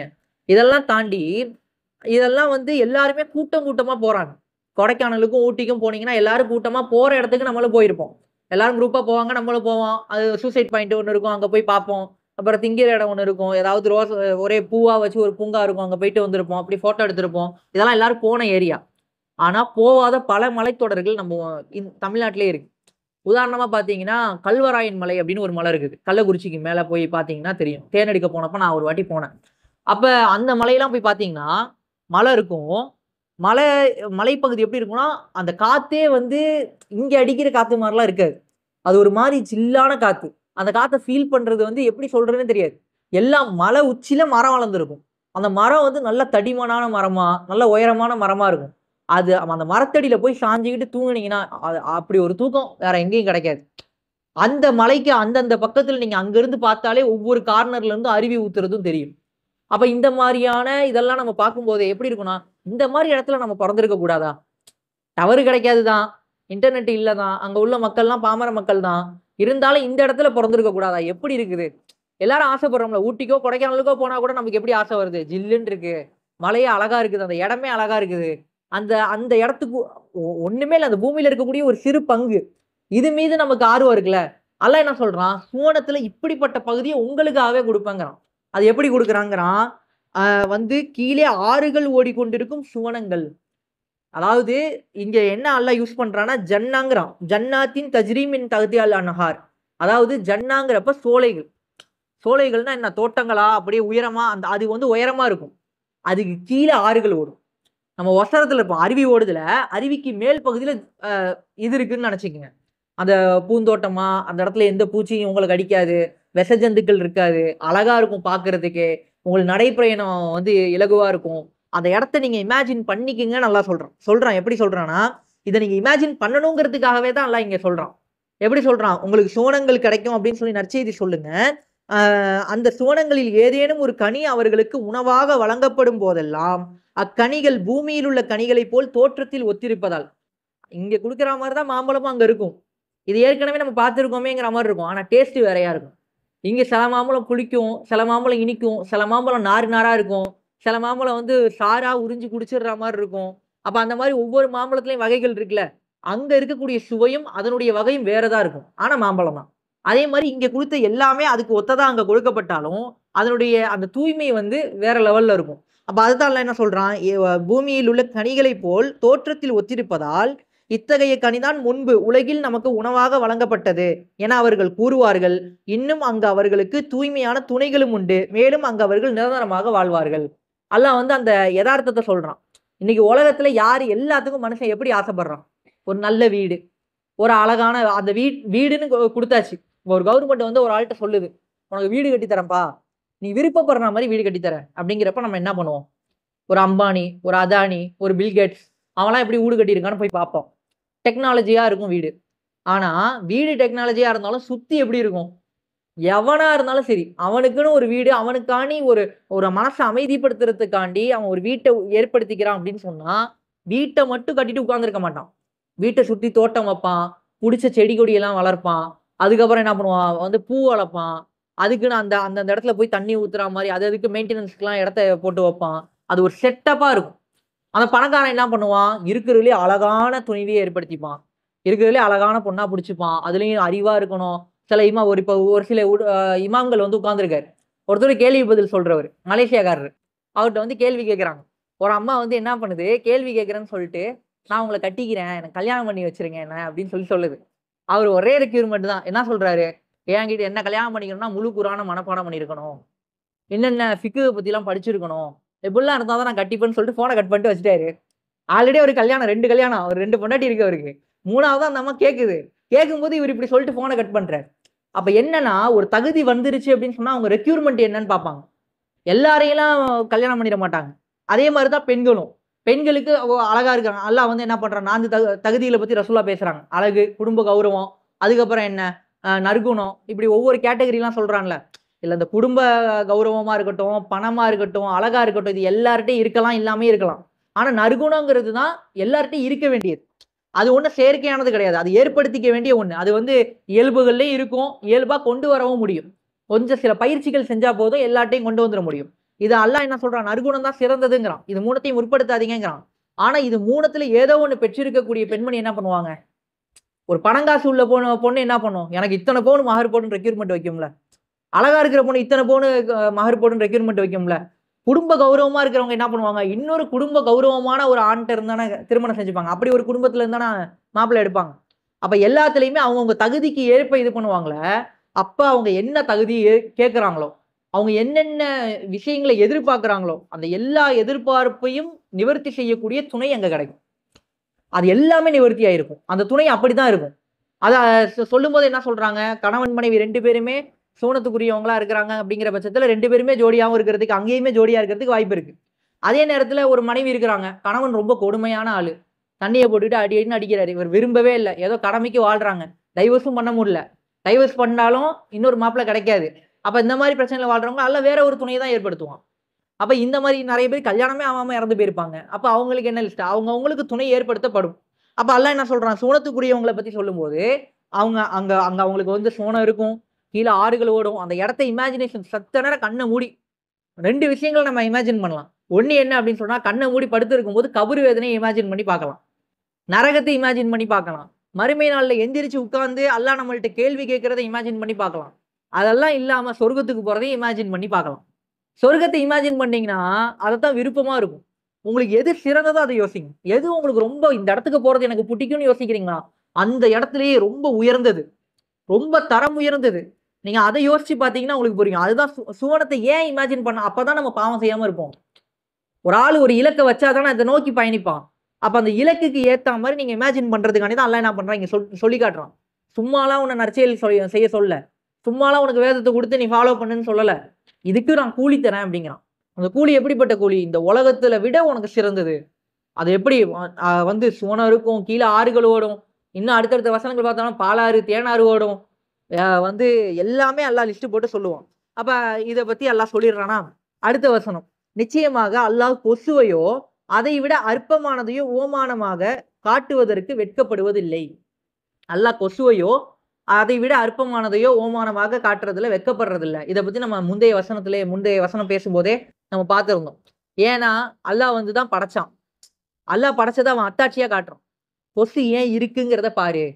அது எப்படி அது அது இயங்குதுல, அது முட்டை போடுதுல, அது திரும்ப வருதுல, அது உன்கிட்ட இருந்து ரத்தத்த உரியுதுல. அதே மாரி அதை விட அற்பமானது நீ என்னென்னலாம் அற்பமா இதெல்லாம் எதுக்கு படைக்கப்பட்டிருக்குன்னே தெரியலங்கிறோம்ல. அதெல்லாம் தான் ஆய்வு செய்றாங்க. ஒவ்வொரு பூச்சிகளையும், ஒவ்வொரு உயிரினங்களையும் ஆய்வு செஞ்சுட்டு, இதெல்லாம் இல்லன்னா உலகமே இல்ல. அப்படிங்கிற லெவலுக்கு அது பத்தின ஆய்வுகள் இருக்குது. ஆனா இந்த உவமானங்கள் சொல்லப்படும்போது, இறை நம்பிக்கை கொண்டவங்க என்ன பண்ணுவாங்க அப்படின்னு பார்த்தீங்கன்னா, நம்பிக்கை கொண்டவர்களோ நிச்சயமாக தம் இறைவனிடமிருந்து வந்த சத்தியமே இது என்று புரிந்து கொள்வார்கள். நம்பிக்கை கொண்டவங்க என்ன பண்ணுவாங்க, இது அல்லாஹ்ட்டருந்து வந்ததுதான் அப்படிம்பாங்க. ஆனா, நிராகரிப்பரோ அதாவது நிராகரிப்பவர்களோ, இத்தகைய அற்ப உதாரணங்களைக் கொண்டு அல்லாஹ் எதை நாடுகின்றான்? இதெல்லாம் சொல்லி அல்லாஹ் என்ன சொல்ல வரான்? அப்படின்னு கேட்பாங்க, அப்படின்னு நான் சொல்றான். அதாவது என கூறுவார்கள். இவ்வாறாக ஒரே விஷயத்தைக் கொண்டு அல்லாஹ் பலரை வழிகேட்டில் ஆழ்த்துகிறான். மேலும் அதனைக் கொண்டு பலருக்கு நேர்வழியும் காட்டுகிறான். உதாரணத்துக்கு பார்த்தீங்கன்னா, எள்ளு தான் என்னைக்கு காயுதுன்னா, எலி புழுக்க ஏன் சேர்ந்து காயுதும்பாங்கல்ல. இப்ப உதாரணத்துக்கு இத நம்ம சொல்றோம். இது எதுக்கான உதாரணம்? இது ஒரு உதாரணம். என்னத்துக்கு சொல்லுவோம்னா, ஒரு ஆள் போய் நிக்கிறாரு. அவருக்கு ரேஷன் கடைக்கு போயிருப்பாரு. இப்ப அவரு வூட்டுக்காண்டி போயிருப்பாரு. நம்ம வூட்டுக்கு ரேஷன் கடை வேலைக்கு அவனும் போமாட்டான். ஆனா ஃப்ரெண்டு போறாங்கிறப்ப அவன் கூட போய் ஒருத்தன் நின்டுகிட்டு ரேஷன் கடையில நின்டுகிட்டு இருப்பான். இப்படி ஏதாவது நடந்துச்சுன்னா, எள்ளு தான் என்னைக்கு காயுது? எலி புழுக்க ஏன் சேர்ந்து காயுது? உதாரணத்துக்கு சொல்றேன். இப்படி நடக்குது. அப்ப அவன் தான் அவன் வூட்டு ஜாமான் வாங்குறதுக்கு போறான். நீ எதுக்கு துணைக்கு போறன்னு கேட்பாங்கல்ல. இப்ப இந்த மாரி சில ஓமானங்கள் இருக்குல்ல. இதெல்லாம் சொல்லும்போதே நமக்கு புரியுதுல. இது எதுக்காண்டி சொல்றாங்கன்னு. யார் 2 பேர் போறாங்களோ அவங்கள பார்த்து இத சொன்னா புரிஞ்சுப்பாங்க. இவன் போறான், இவன் கூட நான் போயிட்டேன்னா அதுக்காண்டி இத சொல்றாங்கன்ட்டு. இத இந்த மாரி அறிவுடையவங்க யோசிச்சு புரிஞ்சுப்பாங்க. அதே மாரி குர்ஆன்ல அல்லாஹ் கொசுவ உதாரணமா சொல்லுவான். தேனீக்கள உதாரணமா சொல்றான். எறும்புகள உதாரணமா சொல்றான். சிலந்தி பூச்சிகள பத்தி பேசுறான். அப்ப இந்த மாரியான விவகாரங்கள்லாம் அல்லாஹ் பேசுறான்ல. பேசும்போது அறிவுடையவங்க, ஈமான் கொண்டவங்க என்ன பண்ணுவாங்க? அத அல்லாஹ் எதுக்காண்டி சொல்றான்? ஏன் சொல்றான்? இத கொண்டு அல்லாஹ் என்ன புரிய வைக்கிறாங்கிறத யோசிச்சு, சிந்திச்சு, அத புரிஞ்சு, அதிலிருந்து அல்லாஹ் சொல்ல வர கருத்த எடுத்துப்பாங்க. ஆனா நம்பிக்கை கொள்ளாதவங்க என்ன பண்ணுவாங்க? இதெல்லாம் எதுக்கு அல்லாஹ் பேசிக்கிட்டு இருக்கான்? அப்படிம்பாங்க. இதெல்லாம் எதுக்கு தேவையில்லாம பேசிக்கிட்டு இருக்காங்க? இப்படிதான். உதாரணத்துக்கு பார்த்தீங்கன்னா, கர்பலா. அதாவது ஹுசைன் ரலியல்லாஹு ரசூலுல்லாவுடைய பேரன். அவர் என்ன பண்றாரு, கர்பலாங்கிற இடத்துல அவரு போறாரு. அவர கொல்ல போறாங்க. யாரு? எதிர்ல வந்தது முஸ்லிம்கள் தான். முஸ்லிம்களுடைய அரசு இருக்கு. அந்த அரசு வந்து மன்னராட்சி அடிப்படையில இயங்கிக்கிட்டு இருக்கு. ஒரு முஆவியா ரலியல்லாஹு ஒருத்தர் இருக்கிறாரு. அவருடைய பையன வந்து அவரு மன்னரா தேர்ந்தெடுத்துடுறாரு. ஆனா அப்படி தேர்ந்தெடுக்கிறது இஸ்லாத்துல அனுமதி கிடையாது. எப்படி தேர்ந்தெடுக்கப்படணும்னா, ஓட்டு போட்டு மக்கள் தான் தேர்ந்தெடுக்கணும். இப்படிதான் ரசூலுல்லாஹ் விட்டுட்டு போனாங்க. அப்ப ஹுசைன் ரலியல்லாஹு என்ன பண்றாங்க, அதுக்கு முன்னாடி ஹசன் ரலியல்லாஹு ஒப்பந்தம் போட்டிருந்தாங்க இதுக்காண்டி. அந்த ஒப்பந்தத்த மீறி தான் உருவாக்கப்படுது. அப்ப இவங்க என்ன பண்றாங்க, இவங்க ஒதுங்கி போறாங்க. இவங்களுக்கு ஆல்ரெடி முன்னறிவிப்பு இருக்கு. இவரு இந்த கர்பலாங்கிற இடத்துல கொல்லப்படுவார்ன்னு ரசூலுல்லாஹ் முன்னறிவிப்பு சொல்லியிருக்காங்க. அப்ப அந்த இடத்துக்கு போறாரு. போற இடத்துல இவங்க முற்றுகையிட்டு, அவருக்கு தண்ணி குடுக்காம 3 நாள் தண்ணி குடுக்காம இது பண்றாங்க. அப்ப அவரு பயான் பண்றாரு. யாரு? ஹுசைன் ரலியல்லாஹு. பயான் பண்ணும்போது என்ன சொல்றாரு? அல்லாஹ் வந்து அல்லாஹ்வுடைய தூதருடைய பேரன் நானு. வந்திருக்கிறதெல்லாம் அல்லாஹ்வுடைய தூதருடைய குடும்பம். ஏன்னா 30, 40 ஆண்கள், 30 பெண்கள் இவ்வளவுதான் 72 பேர் இருக்கிறாங்க. எல்லாமே பெண்களும், குழந்தைகளும் தான். இத்தன பேரையும் கொன்றுறாங்க. எல்லாரையும் கொன்றுறாங்க. ரசூலுடைய குடும்பத்தையே கொல்றாங்க. அப்ப அந்த குடும்பத்த கொல்றதுக்கு முன்னாடி அவர் பயான் பண்றாரு. நான் என்ன தப்பு பண்ணேன்? இல்ல என் குடும்பம் தான் என்ன தப்பு பண்ணுச்சு? நான் என்ன செஞ்சேன்? எதுக்காண்டி என்ன முற்றுகையிட்டு இருக்கீங்கன்னுலாம் அவர் கேட்கிறாரு. அப்ப அவர் பயான் பண்ணும்போது எய்த்தாப்ல இருக்கிறவன் கேட்கிறான். என்ன சொல்றான் அப்படின்னு சொன்னா, இவரு எதுக்கு ஏதாவது புரியாம எதாவது பேசிக்கிட்டு இருக்காரு அப்படிங்கிறான். எய்த்தாப்ல வந்த படைத்தளபதி கேட்கிறான். அப்ப கூட இருக்கிற ஒரு ஆள் சொல்றாரு, சரிதான். அல்லாஹ் ஒரு ஆளுடைய உள்ளத்துல முற்றுகையிட்டுட்டானா, அவனுக்கு ஒண்ணுமே வழங்காது. அவர் பேசுறதெல்லாம் உனக்கு புரியாது அப்படிங்கிறான். ஏன்னா, அவர் பேசின ஸ்பீச் என்னன்னா, நியாயத்துக்காண்டி பேசுறாரு. சத்தியத்துக்காண்டி பேசுறாரு. நீ பண்றது தப்பு. நீ என்கிட்ட நீ வழிமறைச்சிருக்க கூடாது. அப்படி நீ வழிமறைக்கிறதா இருந்தாலும் நான் என்ன தப்பு பண்ணேன்? நான் உன்னுடைய தூதருடைய பேரன் இல்லையா? நான் வந்து எந்த தப்பும் பண்ணல. என்ன எதுக்காண்டி முற்றுகையிடுறேங்கிறதெல்லாம் அவர் வாதமா வைக்கிறாரு. வைக்கும்போது எதுவுமே தெரியாத மாரி இவங்க நிக்கிறாங்க. இவங்களுக்கு தேவை என்னன்னா, நீங்க இந்த இடத்த விட்டு போக்கூடாது. ஒண்ணு பையத்து செய்யுங்க. அதாவது எங்க ஆட்சியாளரை ஏத்துக்குங்க. இல்லன்னா செத்துருங்கன்னு சொல்லி தான் வந்து நிக்கிறானுங்க. இவ்வளவும் அவர் பேசியுமே அவர ஏத்துக்கல. அப்ப அவரு பேசுற ஸ்பீச் இவனுக்கு புரியலங்கிறப்ப அத அவன் சொல்றான். பக்கத்துல உள்ள ஆளு என்ன சொல்றாருன்னா, சரிதான் அல்லாஹ் ஒருத்தருடைய உள்ளத்துல முற்றுகையிட்டுட்டானா, யாராலயும் அவங்கள வந்து செவியேற்க செய்ய முடியாது அப்படிங்கிறாங்க. அதே தான் இங்கேயும். ஓமானங்கள் சொல்லப்படுது. கொசுவையும் இதையும் இதெல்லாம் வச்சு அல்லாஹ் என்ன சொல்ல வரான்? இதுதான் முற்றுகையிடப்பட்ட உள்ளங்களுக்கான அடையாளம். ஏன் முற்றுகையிடப்படும் அப்படிங்கிறப்ப நம்ம அத ஏற்கனவே பார்த்தோம். உள்ளங்களின் மீதான நோய். உள்ளங்கள்ல ஏற்படக்கூடிய நோய். அந்த பொறாமை, தீய எண்ணம், அதுக்கப்புறம் என்ன? என்னென்ன விஷயங்கள்லாம் ஆ உள்ளங்கள நோவினை செய்யுமோ, கோபம் என்னென்ன விஷயங்கள்லாம் இருக்கோ, உணர்வுகள் மிகைக்கப்படும்போது அது நோயா மாறிடும். அந்த நோயான உள்ளங்கள் எதை ஏற்படுத்தும் அப்படிங்கிறப்ப, உள்ளங்கள் மீது முத்திரையாக மாற்றப்படும். ஒரு ஆள் வந்து நமக்கு அட்வைஸ் பண்ணிக்கிட்டே இருக்கிறாரு. குடிக்காத குடிக்காத குடிக்காதங்கிறப்ப அவன் மேல நமக்கு கோபம் வருதுன்னா அந்த கோபம் என்ன கோபம்? சைத்தான்ட்ட இருந்து வர கோபம். அதே நேரத்துல ஒருத்தர் வந்து நம்ம கவலைப்பட்டுட்டு இருக்கோம். ஆறுதலா இந்த இந்த விஷயத்த செய், இத செய்யாதன்னு சொல்லி நமக்கு சரியான வழிகாட்டுதல குடுத்தாலும், அந்த வழிகாட்டுதல ஏத்துக்கல. நீ என்ன சொல்றது? நான் என்ன கேட்கறதுன்னு நம்ம போனோம்னா, அது வந்து அவர அலட்சியமா கருதுறோம். அவன் மேல பொறாமைப்படுறோம். அவர நம்ம கீழா நெனைக்கிறோம். நம்மள ரொம்ப உயர்வா நெனைக்கிறோம். அந்த பெருமைங்கிற குணம் தான் அது நமக்கு தடையா இருக்குது. இப்ப இந்த மாரி உள்ளங்களின் நோய்களா எது எதெல்லாம் இருக்குதோ, அந்த நோய்களின் காரணமா என்ன பண்ணப்பட்டுரும்? தொடர்ந்து அந்த நோய் முத்தும்போது, உள்ளங்கள்ல அல்லாஹ் முத்திரையிட்டுறான். அந்த முத்திரையின் போது என்ன ஆயிரும்? சத்தியத்த ஏற்க முடியாது. சத்தியத்த ஏற்கிறதுக்கான அந்த பக்குவம் நம்மள்ட்ட இருக்காது. அப்ப அல்லாஹ் அததான் சொல்றான். என்ன சொல்றான் அப்படிங்கிறப்ப, இந்த மாரி அவங்க நம்பிக்கை கொண்டவங்க என்ன பண்ணுவாங்க? இதுலருந்து அல்லாஹ் வந்து சத்தியத்த தான் இறக்கி வச்சிருக்கான்னு சொல்லுவாங்க. ஆனா இறை நிராகரிப்பாளர்கள், அதாவது சத்தியத்த நிராகரிக்கக்கூடியவங்க என்ன பண்ணுவாங்கன்னு சொன்னா, இதெல்லாம் சொல்லி அல்லாஹ் என்ன சொல்ல வரான்? அப்படின்னு கேட்பாங்க. வந்து இந்த மாரி இவ்வாறாக ஒரே விஷயத்தை கொண்டு ஒரு உதாரணம் தான் ஒரு ஆளுடைய இறை நம்பிக்கையை அதிகப்படுத்துது. அதே உதாரணம் இன்னொரு ஆளுடைய இறை நம்பிக்கைய கீழாக்குது. அவர்ட்ட இருந்து இறை நம்பிக்கை போக வைக்குது. அப்ப அல்லாஹ் என்ன சொல்றான்? பலரை வழிகேட்டில் ஆழ்த்துகிறான். மேலும் அதனைக் கொண்டு பலருக்கு நேர்வழியும் காட்டுகிறான்.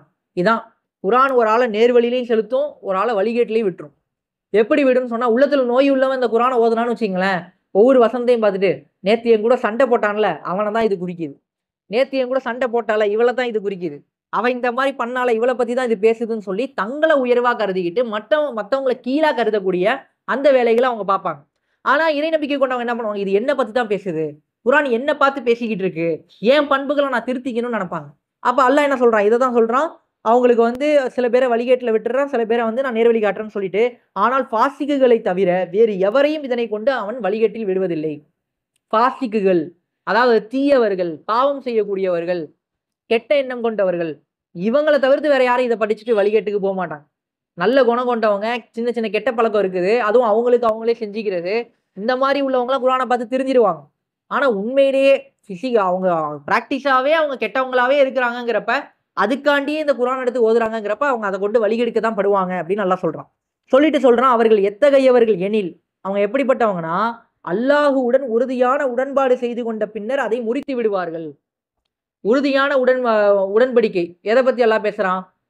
இவங்கள பத்தி பேசுறான். யூதர்கள பத்தி பேசுறான். யூதர்கள் என்ன பண்ணாங்க? அல்லாஹ்ட்ட உடன்படிக்கை செஞ்சாங்க. என்ன உடன்படிக்கை? மூசா நபி காலகட்டத்திலேயே பின்னாடி ஒரு நபி வருவாரு. உம்மி நபி வருவாரு. உங்களுடைய சகோதர சமுதாயத்திலிருந்து வருவாரு. யாரு? பனு இஸ்மாயில்ல இருந்து வருவாரு. அவர நீங்க ஏத்துக்கணும்னு சொல்லி சொன்னான். அல்லாஹ் வாக்குறுதி வாங்குனா, அந்த வாக்குறுதிய அவங்க தூர்மலைக்கு கீழ இருந்து வாக்குறுதி குடுத்தாங்க. குடுத்த பிறகு அந்த வாக்குறுதிய இன்னைக்கு அவங்க மீறிட்டாங்க. எப்ப? ரசூலுல்லாஹ் வந்த பிறகு அத ஏத்துக்காம நிராகரிச்சுட்டாங்க. அதே மாரி பார்த்தீங்கன்னா, அல்லாஹ்வுடன் செய்து கொண்ட உடன்படிக்கைனா, அல்லாஹ் இன்னொரு விஷயத்தையும் மேற்கோள் காட்டுறான். இத வந்து யூதர்களுக்கும் பொருத்த முடியும். அடுத்து மனிதர்களுக்கு எப்படி பொருத்தலாம்? அல்லாஹ் என்ன சொல்றான்? இந்த அ இந்த விவகாரத்த, இந்த மார்க்கத்த வந்து அல்லாஹ் என்ன பண்றான்? மலைட்ட குடுக்குறான். மலை பயப்படுது. எல்லாமே பயப்படுது. அல்லாஹ்வுடைய அமானுதம். அத கொடுக்கும்போது எல்லாமே பயப்படுது. மனிதன் அதை ஏற்றுக்கொண்டான் அப்படிங்கிறான் அல்லாஹ். நம்ம எல்லாருமே பூமிக்கு வரத்துக்கு முன்னாடி அல்லாஹ்ட்ட வாக்குறுதி குடுத்துருக்கோம். இந்த மாரிலாம் இருப்போம். உனக்கு கட்டுப்பட்டு இருப்போம். நீ சொன்னபடி நாங்க நடந்துப்போம் அப்டின்லாம் வாக்குறுதி குடுத்துட்டு தான் இந்த பூமிக்கு நம்ம தாய் வயித்துல நம்ம பொறந்திருக்கோம். அப்ப அத பத்தி அல்லாஹ் சொல்லும்போது வாக்குறுதி உடன்படிக்கை செஞ்சுகிட்டு, அத மீறிடுறாங்க அப்டின்னு அல்லாஹ் சொல்றான். முறித்து விடுவார்கள். மேலும் எந்த உறவு முறைகள் இணைத்து வைக்கப்பட வேண்டும் என்று அல்லாஹ் கட்டளையிட்டுள்ளானோ அவற்றை துண்டிப்பார்கள். அல்லாஹ் வந்து எந்த உறவு வந்து இணைத்து வைக்கப்படணும்னு ஆசைப்படுறானோ, அத முறிச்சுப்பாங்க அப்டிங்கிறான். இது அதிகமான இந்த முஃபஸ்ஸிரீன்கள், அதாவது குர்ஆனுக்கு விளக்க உரை சொல்றவங்க எல்லாருமே என்ன சொல்றாங்கன்னா, இது ரத்த உறவுகள பத்தி பேசுதுங்கிறான். இன்னைக்கு என்ன பண்ணுவாங்க? இன்னைக்கு பாருங்க, இன்னைக்கு உள்ள காமன் சொசைட்டி, இன்னைக்கு இருக்கக்கூடிய இந்த உலகம் எப்படி பாக்குது அப்படின்னு பார்த்தீங்கன்னா, 1 உலகத்தின் மீதான ஆசை பெருகிருச்சு. எல்லாருமே வந்து அவங்கவங்க சுயநலமோட வாழக்கூடிய அந்த பக்குவத்துக்கு வந்துட்டாங்க. அப்ப என்ன பண்றாங்க? அல்லாஹ்வ மறந்துடுறாங்க. அல்லாஹ்வுக்கு தொழுவணும், அல்லாஹ்ன்னு ஒருத்தன் இருக்கிறானோ, அல்லாஹ் அப்படி ஒருத்தன் இருந்தாலும் அவன் சொல்ற கட்டளைகளையோ மீறிடுறாங்க. அதுக்கெல்லாம் கட்டுப்படுறது இல்ல. இப்ப அல்லாஹ்வுக்கு அப்பாற்பட்ட ஒருத்தவங்களா, அல்லாஹ் ஒதுக்கி வச்ச ஒருத்தவங்களா மாறிடுறாங்க. மாறுன பிறகு இவங்கள்ட்ட இயல்பா இருக்க வேண்டிய எல்லா பண்புகளும் அப்படியே கொஞ்சம் கொஞ்சமா சாவ ஆரம்பிச்சுரும். என்ன ஆரம்பிச்சிருது அப்படின்னு பார்த்தீங்கன்னா, உறவுகள் எல்லாம் அவங்க பேணுறதே இல்ல. அந்த நாத்திக சிந்தனை அதெல்லாம் வந்துருச்சுன்ற உடனே என்ன பண்றாங்க? இன்னைக்கு நீங்க சோசியல் மீடியாவ எடுத்தீங்கன்னா, ஃப்ரெண்ட்ஷிப்ப ரொம்ப ஊக்குவிப்பாங்க. நண்பர்கள ரொம்ப ஊக்குவிப்பாங்க. நண்பர்கள் ஃப்ரெண்ட்ஸ் இல்லன்னா அவ்வளோதான். ஃப்ரெண்டு தான் வாழ்க்கை அப்படி இப்படின்னு பேசுவாங்க. சொந்தக்காரங்கனாலே எல்லாரையுமே கெட்டவங்களாவே சித்தரிப்பான். அது திரைப்படமா இருக்கட்டும், சீரியலா இருக்கட்டும், எதை எடுத்தாலும் சொந்தக்காரங்கனாலே கெட்டவங்க. அவங்க என்ன பண்ணாலும் கெட்டவங்க. அவங்கலாம் கெட்டவங்க. அவங்க கூடலாம் அந்த அந்த உறவு முறைகள விரிசல் ஏற்படுத்தக்கூடிய, குடும்ப சிஸ்டத்த உடைக்கக்கூடிய பிரச்சாரங்கள் தான் இன்னைக்கு இலகுவா நம்ம கிட்ட செலுத்தப்பட்டுக்கிட்டு இருக்கு. ஆனா நண்பன் நண்பங்கிறாங்களே, நண்பன் என்ன பண்ணுவான்? நீ தப்பு செஞ்சாலும் கூடயே நிப்பான். நல்லது செஞ்சாலும் கூடயே நிப்பான். இன்னைக்கு அதான நம்ம பார்க்குறோம். செட்டு செட்டா இங்க இங்க ஒவ்வொரு தெருவுலயும் முனைக்கு போனா பசங்க இருக்கிறாங்க. ஒவ்வொருத்தரும் ஒவ்வொரு பேரு வச்சுப்பாங்க. இந்த கைஸ், அந்த கைஸ்ன்ட்டு. இந்த கூட்டத்துல இருக்கிற ஒருத்தன், அந்த கூட்டத்துல இருக்கிற ஒருத்தன் தங்கச்சிய லவ் பண்ணிருவான். இவன் அதுக்கும் போய் அந்த பொண்ண இழுத்துட்டு வரதுக்கு நாடோடி படத்துல வர சசிகுமார் போய் ஹெல்ப் பண்ணிருவான். சரி, இவன் கூட்டத்துல ஒரு உள்ளவன் தங்கச்சிய வந்து இன்னொரு கூட்டத்துல இருக்கவன் லவ் பண்ணிருவான். அங்க இவன் என்ன பண்ணிருவான்? ஏதோ ஒரு சாதி வெறியன் மாரி அவன போட்டு அடிக்கிறதுக்கு போயிருவான். அப்ப இவனுக்கு நடந்தா அது ரத்தம். இவனுக்கு வந்தா ரத்தம், அவனுக்கு வந்தா தக்காளி சட்னிங்கிற ரூட்ல தான் இன்னைக்கு எல்லாருமே இருக்கிறாங்க. ஆனா அதே நேரத்துல உறவு முறைகள்ங்கிறப்ப அத பத்தி விலக்கி வைக்கிறது. ஆமா, வந்து வேலை இருக்கான்னு கேட்பான். எப்ப பார்த்தாலும் வந்துடுறானுவோ. வேலைக்கு போலையான்னு கேட்கறானுவோ. எப்ப பார்த்தாலும் வந்துடுறாங்க. உனக்கு புள்ள இல்லையான்னு கேட்கறாங்க. இப்படியே இந்த மாதிரியான விவகாரங்களே வச்சு உறவு முறைகள் எல்லாருமே விலக்கி வைக்கக்கூடிய வேலைகள பார்ப்பாங்க. இங்க உறவு முறைகள் இணைத்து வைக்கப்படணும்னு நல்லா ஆசைப்படுறான். எல்லாருமே இணைஞ்சு இருக்கணும். உறவு முறைகள் பிரிக்கப்படக்கூடாது. ரத்த பந்தங்கள பத்தி எல்லாம் பேசுறான். அப்ப இந்த ரத்த பந்தங்கள் எப்படி இருக்கணும்? ஒருத்தர் மீது அக்கறை செலுத்தக்கூடியதா இருக்கும். ஒருத்தர் மீது ஒருத்தர் அக்கறை செலுத்தணும். அவங்களுக்கு இது மனசு புண்படுதா? அத பேசக்கூடாது. அல்லாஹ்காண்டி அவங்களுக்காண்டி நம்ம துவா செய்யணும். அவங்களுக்கு நம்ம உதவியா இருக்கணும். நமக்கு அவங்க உதவியா இருக்கணும். அப்படிப்பட்ட பாண்டிங் அதுக்குள்ள வரணும்னு அல்லாஹ் சொல்றான். ஏன்னா ஒருத்தர பார்த்து மட்டும் அல்லாஹ் சொல்லல. புரியுதா உங்களுக்கு? ஒருத்தர பார்த்து மட்டும் அண்ணன பார்த்து மட்டும் சொல்லல. தங்கச்சிய பார்த்தும் சொல்லுது. 2 பேர பார்த்தும் சொல்லுது. நீயும் அவர்ட்ட உறவா இருந்துக்கோ. அவரும் உன்கிட்ட உறவா இருக்கணும். அப்ப ஒட்டு மொத்தமா பேசுது. அப்ப அல்லாஹ் என்ன சொல்றான்? இவங்கள்ட்ட அந்த ஈமான் போயிருச்சுன்னா, இவங்க வந்து எப்படிப்பட்டவங்களா ஆயிட்டாங்கன்னா, அந்த நிராகரிக்கும் போக்க அவங்க எடுத்துக்கிட்டாங்க அப்படின்னு சொன்னா, அதாவது அல்லாஹ்வுடைய உடன்படிக்கைய அவங்க மீறிட்டாங்க அப்படின்னு சொன்னா, இவங்கள்ட்ட வந்து ரத்த பந்தத்த அவங்க பிரிச்சுக்கிறாங்க அப்படின்னு சொல்றான். இணைத்து வைக்கும் அல்லாஹ்வுடைய கட்டளைகள அவங்க துண்டிச்சுப்பாங்க. மேலும் பூமியில் குழப்பம் செய்து கொண்டு திரிவார்கள். உண்மையில் இத்தகையோரை இழப்பிற்குரியவர்கள். மேலும் இது கரண்ட் சிச்சுவேஷன் எத பத்தி பேசுதுன்னா, குறைஷிகள பத்தி தான் பேசுது. சேம் இந்த இப்ப நம்ம பார்க்குற எல்லா வசனமும் குறைஷிகள பார்த்து மட்டும் தான் பேசுது. ஏன்னா ரசூலுல்லாஹ் என்ன பண்றாங்க? அந்த குன்று மேல ஏறி நின்டு, இந்த மலைக்கு பின்னாடி ஏதாவது ஒரு படை உங்கள தாக்க வருதுன்னு சொன்னா நம்புவீங்களான்னு கேட்டவுடனே, ஆமா நம்புவோங்கிறாங்க. நம்பிக்கைக்குரியவர் நீங்க, அல் அமீன் நீங்க, உண்மையாளர் நீங்க, பொய் சொல்ல மாட்டீங்க எல்லாம் சொல்றாங்க. ஆனா அதே ரசூலுல்லாஹ் சத்தியத்த எடுத்து வச்ச உடனே என்ன பண்றாங்க? ரத்த பந்தங்கள முறிச்சுக்கிறாங்க. ஒருத்தர் நீ என் புள்ளையே இல்லங்கிறாங்க. அங்க அதான் பிரச்சனையா வருது. ரசூலுல்லாஹ் உடனே திருப்பி விட்டானுங்க. ரசூலுல்லாஹ் தான் குடும்பத்த பிரிச்சு விட்டாங்க. தந்தைக்கு எதிராக மகனையும், மகனுக்கு எதிராக தந்தையும் இவர் ஏற்படுத்தி விட்டார் அப்படிங்கிறாங்க. ஏன்னா ஒரு குடும்பத்துல தந்தை இஸ்லாத்த ஏத்துப்பாரு. மகன் ஏத்துக்க மாட்டான். மகன் கடுமையா எதிர்ப்பான். நீங்க எதுக்காண்டி இஸ்லாத்த ஏத்துக்கிட்டீங்கன்னு. அதே நேரத்துல மகன் இஸ்லாத்த ஏத்திருப்பாரு. தந்தை ஏத்திருக்க மாட்டாரு. தந்தை வந்து மகனை எதிர்ப்பாரு. உதாரணத்துக்கு பாத்தீங்கன்னா, யாரு? அபூபக்கர் ரலியல்லாஹு இஸ்லாத்த ஏத்துக்கிட்டாங்க. அபூபக்கர் ரலியல்லாஹுடைய மகன் வந்து இஸ்லாத்த ஏத்துக்கல. பத்ர் போர்ல 2 பேரும் ஃபேஸ் டு ஃபேஸ் சந்திச்சுக்கிறாங்க. சண்டை நடக்குது. அப்ப அவர் என்ன சொல்றாரு? அபூபக்கருடைய மகன் வந்து பின்னாடி இஸ்லாத்த ஏத்துக்கிறாரு. ஏத்திக்கிட்ட பிறகு சொல்றாரு, என் வாளுக்கு எதிரா நீங்க வந்தீங்க. சண்டை நடந்துகிட்டு இருக்கும்போது என் வாளுக்கு எதிரா நீங்க வந்தீங்க. அப்ப நான் பார்த்தேன். பார்த்த உடனே வாப்பான்னு சொல்லிட்டு நான் நவுந்து போயிட்டேன் அப்படிங்கிறாரு. அப்படியா? அப்படின்னு சொல்லி கேட்டுட்டு அபூபக்கர் ரலியல்லாஹு சொல்றாங்க, என் வாளுக்கு எய்த்தாப்புல நீ வரல. என் கண்ணுக்கு நீ படல. ஒருவேளை நீ பட்டிருந்தீன்னா உன்னத்தான் ஃபர்ஸ்ட் வெட்டியிருப்பேங்கிறாரு. ஏன்னா அல்லாஹ்வ நம்பிக்கை கொள்ளணும். ஆனா நீ எனக்கு எதிரா செயல்பட்டுக்கிட்டு இருக்க. எனக்கு எதிரா இல்ல. நீ அல்லாஹ்க்கு எதிரா செயல்படுற. தூதருக்கு எதிரா செயல்படுற. தூதருக்கு எதிரா வாளேந்தி வர. அப்ப அத நம்ம எப்படி ஆதரிக்க முடியும்? அப்படிங்கிற அந்த போக்கு அவங்ககிட்ட இருந்துச்சு. இவங்க உண்மையிலேயே வந்து இந்த உறவு முறைகள் பிரிக்கப்பட்டதுனால அவங்க என்ன பண்ணாங்க? தான் மகன தானே தண்டிச்சாங்க. குடும்பத்தார்கள்ன்னு யார் யாரெல்லாம் இருக்கிறாங்களோ, அவங்கள்ல யார் யாரெல்லாம் இஸ்லாத்த ஏத்துருக்காங்களோ அவங்கள கட்டி வச்சாங்க. கட்டி வச்சு அடிச்சாங்க. அந்த மாரியான துன்புறுத்தல்கள் எல்லாமே முஹாஜிர்கள் அந்த காலத்துல அனுபவிச்சாங்க. அப்ப அத பத்தி பேசும்போது அவங்க வந்து பூமியில வந்து குழப்பம் செய்றாங்க அப்படின்னு சொல்லி அவங்கள பத்தி அல்லாஹ் சொல்லிடுறான். சொல்லிட்டு என்ன சொல்றான்? அல்லாஹ்வை நிராகரிக்கும் போக்கை எவ்வாறு நீங்கள் மேற்கொள்கின்றீர்கள்? அல்லாஹ்வ நிராகரிக்கிறது எப்படி நீங்க அல்லாஹ்வ நிராகரிக்கிறீங்க? அப்படின்னு அல்லாஹ் கேட்டுட்டு சொல்றான். உண்மை யாதெனில், உண்மை என்னன்னா, நீங்கள் உயிரற்றவர்களாய் இருந்தீர்கள். ஒண்ணுமே இல்ல. 0 ஜீரோவா இருந்தீங்க. ஜீரோவா இருந்த உங்களுக்கு அல்லாஹ் என்ன பண்ணான்? உங்களுக்கு உயிரூட்டினான். அல்லாஹ் உங்களுக்கு உயிர் குடுத்தான். ஒண்ணுமே இல்லாத நிலையில இருந்த நமக்கு அல்லாஹ் தான் உயிர் குடுத்தான். உயிர் கொடுத்து பின்னர் அவனே உங்களை மரிக்கச் செய்கின்றான். திரும்ப நீங்க மௌத்தா போவீங்க. மௌத்தா போன பிறகு பின்னர் மீண்டும் அவனே உங்களை திரும்ப உயிர் கொடுப்பான். அவன் தான் திரும்ப நமக்கு உயிர் கொடுப்பான். எப்ப உயிர் கொடுப்பான்? உயிர் கொடுத்து கபருடைய வாழ்க்கையிலிருந்து நம்ம எந்திரிச்சு, அதுக்கப்புறம் மறுமை நாள்ல உடலோடு தான் எந்திரிப்போம். ரூஹோட இல்ல. உயிரோடயே எந்திரிப்போம். உடல் இருக்கும். விருத்த சேதனம் செய்யப்படாத நிலையில நீங்க எழுப்பப்படுவீங்க. சுன்னத்து செய்யாம ஆண்கள் எந்திரிப்பாங்க. பெண்கள் எந்திரிப்பாங்க. எல்லாம் நிர்வாணமான நிலையில, பிறந்த நிலையில எல்லாருமே எந்திரிச்சு நிப்போம். அப்ப அல்லாஹ் என்ன சொல்றான்? மீண்டும் உயிர் கொடுக்கிறேன் அப்படிங்கிறான். சொல்லிட்டு என்ன சொல்றான்? அவனிடமே நீங்கள் மீட்கப்படுவீர்கள். திரும்ப அவன்ட்ட தான் போயாகணும் அப்படின்னு அல்லாஹ் சொல்றான். இத எதுக்காண்டி சொல்றான்னா, வானத்த நான் தான் படைச்சிருக்கேன். உனக்கு முன்னாடி இருந்தவங்களையும் நான் தான் படைச்சிருக்கேன். வானம், பூமி நீங்க என்னென்னலாம் லிஸ்ட்ல இருக்குதோ எல்லாத்தையும் நான் தான் படைச்சேன். அப்படிப்பட்ட அல்லாஹ்னா, நீ என்ன பண்ற? என்ன நிராகரிக்கிற. நிராகரிச்சு என்ன பண்றான், நரகத்துக்கு நீ பயந்துக்கோ, அந்த மாதிரி செய்யாதன்னு நல்லா சொல்லிட்டு எக்ஸ்பிளைன் பண்றான். என்ன எக்ஸ்பிளைன் பண்றான்னா, நீ செத்து போ, நீ ஒண்ணுமே இல்லாம இருந்த, உனக்கு நான் தான்டா உயிர் கொடுத்தேங்கிறான். உனக்கு உயிரை கொடுத்தவன் நான், திரும்ப நீ சாவ, திரும்ப நான் உயிர் கொடுப்பேன், திரும்ப நீ என்கிட்ட தான் ரிட்டர்ன் வரணுங்கிறான். இதை சொல்லிட்டு அல்லாஹ் சொல்றான், அவனே பூமியில் உள்ள அனைத்தையும் உங்களுக்காக படைத்தான். இப்ப என்ன சொன்னான், உங்களுக்கு முன்னாடி இருந்தவங்களை படைச்சாங்கிறான், பூமியை படைச்சாங்கிறான், வானத்தை படைச்சாங்கிறான், அதுக்கு தண்ணி கொடுத்து விளைச்சல்களை ஏற்படுத்தினாங்கிறான். இதெல்லாம் எதுக்காண்டி ஏற்படுத்தின அப்படிங்கிறப்ப உனக்காண்டி தான் ஏற்படுத்தினாங்கிறான். என்ன சொல்றான், அவனே பூமியில் உள்ள அனைத்தையும் உங்களுக்காக படைத்தான், பின்னர் வானங்களை படைக்க கருதி அவற்றை 7 வானங்களாக அமைத்தான். இதுக்கு பின்னாடி அல்லாஹ் வந்து சயின்ஸை பேசுறான். 7 வானங்களை நான் அமைச்சிருக்கேங்கிறான். இந்த வானம் இருக்குது, சூரியன்லாம் இருக்கக்கூடியதெல்லாம் முதல் வானம் கணக்கு, அதுக்கு மேல இன்னொரு வானம் இருக்கு, அதுக்கு மேல இன்னொரு வானம் இருக்குன்னு அடுக்கடுக்காக பல வானங்கள் இருக்கு. அந்த வானங்களை பத்தி எல்லாம் பேசுறான். 7 வானங்களை அமைத்தான். மேலும் அவன் ஒவ்வொரு பொருளையும் நன்கறிந்தவனாக இருக்கின்றான். இப்ப இந்த 7 வான சாப்டரை எடுத்துக்கங்க. 7 வானங்கள் அல்லாஹ் படைச்சிருக்கிறதா பேசுறான். இன்னைக்கு அல்லாஹ் வந்து என்ன பண்றான், ரொம்ப எளிதாக்கி கொடுத்துட்டான். நீங்க அல்லாஹ்வை கண்டுபிடிக்கிறதுக்கு ஒன்னெல்லாம் பண்ண வேணாம், அல்லாஹ்வை நம்புங்க. இந்த உலகத்தை பத்தின புரிதல், பிரபஞ்சத்தை பத்தின புரிதல், எதெல்லாம் உங்களுக்கு தேவைப்படுதோ, எதெல்லாம் உங்களுக்கு கியூரியாசிட்டி ஏற்படுத்துதோ அதுக்கான ஆன்சர் அல்லாவே கொடுக்குறான். பல விவகாரங்களை அல்லாவே பேசுறான். தேனை பத்தி பேசுறான். பல சயின்டிஃபிக்கா இன்னைக்கு உட்காந்து ஆய்வு பண்றானுல, இவனும் என்ன பண்றானுவோ உட்காந்து எண்ணிக்கிட்டு இருக்கானுங்க. ஒண்ணு ஒன்னா போய் தேடி கண்டுபிடிச்சு கடவுள் இருக்காரா தேடி பிடிச்சிட்டு கடைசியில கடவுள் இல்லம்மா. உண்மையிலேயே சயின்ஸுங்கிற பேர்ல என்ன பண்ணிட்டு இருக்கானுன்னா நாத்திகத்தை தான் வளர்ப்பாங்க.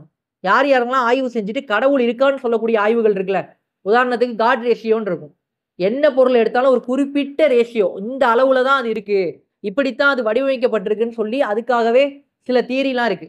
அதே மாதிரி பாத்தீங்கன்னா ஒரு அறிஞர் என்ன பண்றாரு, இந்த நீர்மங்களை ஆய்வு செய்யறாரு, பனித்துளிகளை ஆய்வு செய்யறாரு. பனித்துளிகள் எல்லாமே ஒண்ணு ஒரு ஷேப்ல இருக்கு. ஒரு துளி ஒரு டிசைன்ல இருக்கு, அதே டிசைன்ல இன்னொரு துளி இல்ல, இன்னொரு துளி இந்த டிசைன் மாதிரி வேற எந்த டிசைனுமே இல்ல, ஒண்ணு ஒவ்வொரு மாதிரி தனித்தனியா வடிவமைக்கப்பட்டிருக்கு. அப்ப அவர் என்ன பண்றாரு, ஒவ்வொரு ஊர்ல இருக்கக்கூடிய தண்ணி, ஐஸ் கட்டி, எதெல்லாம் பாக்குறாரோ எல்லாத்துக்குமான அந்த டிசைன்ஸ் ஆய்வு செய்யறாரு. ஆய்வு செஞ்சுட்டு சொல்றாரு, ஒண்ணு இன்னொன்னு மாதிரி இல்ல, ஒண்ணுத்துக்கு இன்னொன்னு ஒரே மாதிரி இல்ல. அப்ப என்ன அர்த்தம்னா இதெல்லாம் தனித்தனியா படைக்கப்பட்டிருக்கு, ஒவ்வொன்றும் தனித்தனியா நுணுக்கமா இருக்கு அப்படிங்கிறான். இப்படிப்பட்ட ஆய்வை ஒரு ஆள் முன் வைக்கிறார். முன் வச்சு என்ன பண்றாரு, இதெல்லாம் இறைவன் இருக்கிறதுக்கான அடையாளம். ஒண்ணு கடவுளே இல்லைன்னு சொல்ல முடியாதுல்ல, இப்படி ஒரு தனித்துவமான ஒரு படைப்பா அல்லாஹ் எந்த முன்மாதிரியும் இல்லாம அதுக்கு ஒரு டிசைன் கொடுத்துருக்கான்ல. இப்ப இந்த டிசைன் அல்லாஹ் கொடுத்துருக்காங்கிறப்ப அல்லாஹ் இருக்கிறாங்கிறதுக்கான ஆதாரம் அது. ஆனா இதெல்லாம் ஸ்கூல் புக்ல வராது. இதெல்லாம் வந்து உங்களுக்கு சீக்கிரமா உங்க கை கேட்டுற தூரத்துல இந்த அறிவியல் ஆய்வுகள்லாம் உங்க கையில கிடைக்காது. எது உங்க கையில கிடைக்கும் அப்படின்னு சொன்னா, குரங்குல இருந்து மனுஷன் வந்தாமா. யாரா பார்த்தா, யாரும் பார்க்கல. எத்தனை வருஷத்துக்கு முன்னாடி, 2 லட்சம் வருஷத்துக்கு முன்னாடி நீ பார்த்த. ஆமா, எப்படிடா வந்துச்சு, யூகிக்கிறது தான். கடைசியில என்ன பண்றான், குரங்குல இருந்து மனுஷன் வந்தான், அந்த மனுஷன் கருப்பா இருந்தான். அதுக்கப்புறம் அப்படியே அந்த அந்த பரிணாம வளர்ச்சியில உச்சத்தில் இருக்கக்கூடியவன் யாருன்னா வெள்ளை இனத்தவன். இது என்னன்னா உண்மையா ரேசிஸ்ட் மைண்ட் செட், நிறவெறி உள்ள ஒருத்தன் என்ன சொல்றான்னா, நான் தான் பரிணாம வளர்ச்சியில உச்சத்துல இருக்கிற ஒரு ஆளு. யாரு, வெள்ளை இனத்தவன். மிச்சவன்லாம் யாரு, அவன்லாம் கீழே அப்படின்னு பேசக்கூடிய ஒருத்தன் வடிவமைச்ச சட்டம் தான் என்ன, அந்த பரிணாம வளர்ச்சிங்கிறது. இது எல்லா ஸ்கூல் புக்லயும் இருக்கு. எந்த பிள்ளைக்கும் நம்ம அல்லாஹ் ரசூலை பத்தி சொல்லி கொடுக்கறது ஸ்கூல் புக்ல கிடையாது. அதெல்லாம் என்ன பண்ணுவாங்க, மனிதர்கள் கற்பித்து கொண்டார்கள்மா. குரங்குல இருந்து மனுஷன் வந்தா அது மட்டும் தானா கரெக்டா வந்துருச்சுப்பா, இதை எப்படிடா கண்டுபிடிச்ச, அதெல்லாம் அப்படிதான் அப்படிங்கிறான். ஆனா அங்க இறைவனை பத்தி பேசினா அதெல்லாம் மனிதர்களை ஏற்றுக்கொண்டார்கள் அப்படிங்கிறான். அப்ப இப்படியான போக்குல தான் உலகம் போயிட்டு இருக்குங்கிறப்ப அல்லாஹ் இதெல்லாம் உதாரணம் காட்டுறான். காட்டிட்டு என்ன சொல்றான் அப்படிங்கிறப்ப, இதெல்லாம் நான் தான் படைச்சேன், ஒவ்வொரு பொருளையும் நான் நன்கறிஞ்சவன் அப்படிங்கிறான். அப்ப எனக்கு நீ அஞ்சுக்கோ, எனக்கு நீ மாறு செய்யாத அப்படிங்கிற சாப்டர்ல பனு இஸ்மாயில்களுக்கு அல்லாஹ் அட்வைஸ் பண்ணி முடிக்கிறான். அப்ப ஃபர்ஸ்ட் நம்ம என்ன பார்த்தோம், முதல் இதுல இறையச்சம் உடையவர்களுக்கான அடையாளத்தை பார்த்தோம். 2வது இறை நிராகரிப்பாளர்களுடைய பண்புகள், அவங்க வந்து திருந்த மாட்டாங்க, ரிட்டர்ன் வரமாட்டாங்க, அவங்க செவிடர்களா இருக்கிறாங்க, உண்மையா இருக்கிறாங்கிற சாப்டர்லாம் பார்த்தோம். அதுக்கப்புறம் என்னன்னு பார்த்தோம்னா யூதர்களை பத்தி பார்த்தோம். அவங்கள வந்து என்ன மாதிரியான பண்புகள் இருக்கிறாங்க அப்படிங்கிறத பார்த்தோம். அவங்களுக்கான ஓமைகளை பார்த்தோம். அதுக்கப்புறம் பனு இஸ்மாயில்களுக்கு அல்லாஹ் என்ன அறிவுரை சொல்றான், தூதரை ஏத்துக்கோங்கிறான். அல்லாஹ் நோக்கி வானா என்ன அர்த்தம், அல்லாஹ்வுக்கு அடிபணிங்கள் அப்படின்னு சொல்றான்ல, ஆபுது அப்படிங்கிறான். அல்லாஹ்வுக்கு அடிபணிங்க, ரப்புக்கு அடிபணிங்கிறான். ரப்புக்கு அடிபணியன்னா என்ன செய்யணும், ரசூலுக்கு அடிபணியணும். ரசூலுக்கு கட்டுப்பட்டாதான் ரப்புக்கு அடிபணிய முடியும். அப்ப அதை அல்லாஹ் வந்து எக்ஸ்பிளைன் பண்ணி சொல்றான். அப்ப இது வரைக்குமான 29 வரைக்குமான வசனங்களை நம்ம இன்னைக்கு பார்த்துருக்கிறோம். அடுத்து 30ல இருந்து வரக்கூடிய வசனங்கள், அதை யாரை பத்தி பேசுதுன்னா ஆதம் அலைஹிஸ்ஸலாமுடைய வரலாறு வருது. அங்க இருந்தா சாப்டர் வந்து இன்னும் கொஞ்சம் எக்ஸ்பிளைன் பண்ணி உண்மையிலேயே இந்த அத்தியாயம் வந்து எதுக்குரியது அப்படிங்கிறத ரொம்ப சீக்கிரமா கொண்டு போகுது இன்ஷா அல்லாஹ். இதோட இந்த உரையை முடிச்சுப்போம். வாஹிர் தவானா அல்ஹம்துலில்லாஹி ரப்பில் ஆலமீன். அஸ்ஸலாமு அலைக்கும் வரஹ்மத்துல்லாஹி வபரகாத்துஹு. يؤتي الحكمة من يشاء ومن يؤت الحكمة فقد أوتي خيرا كثيرا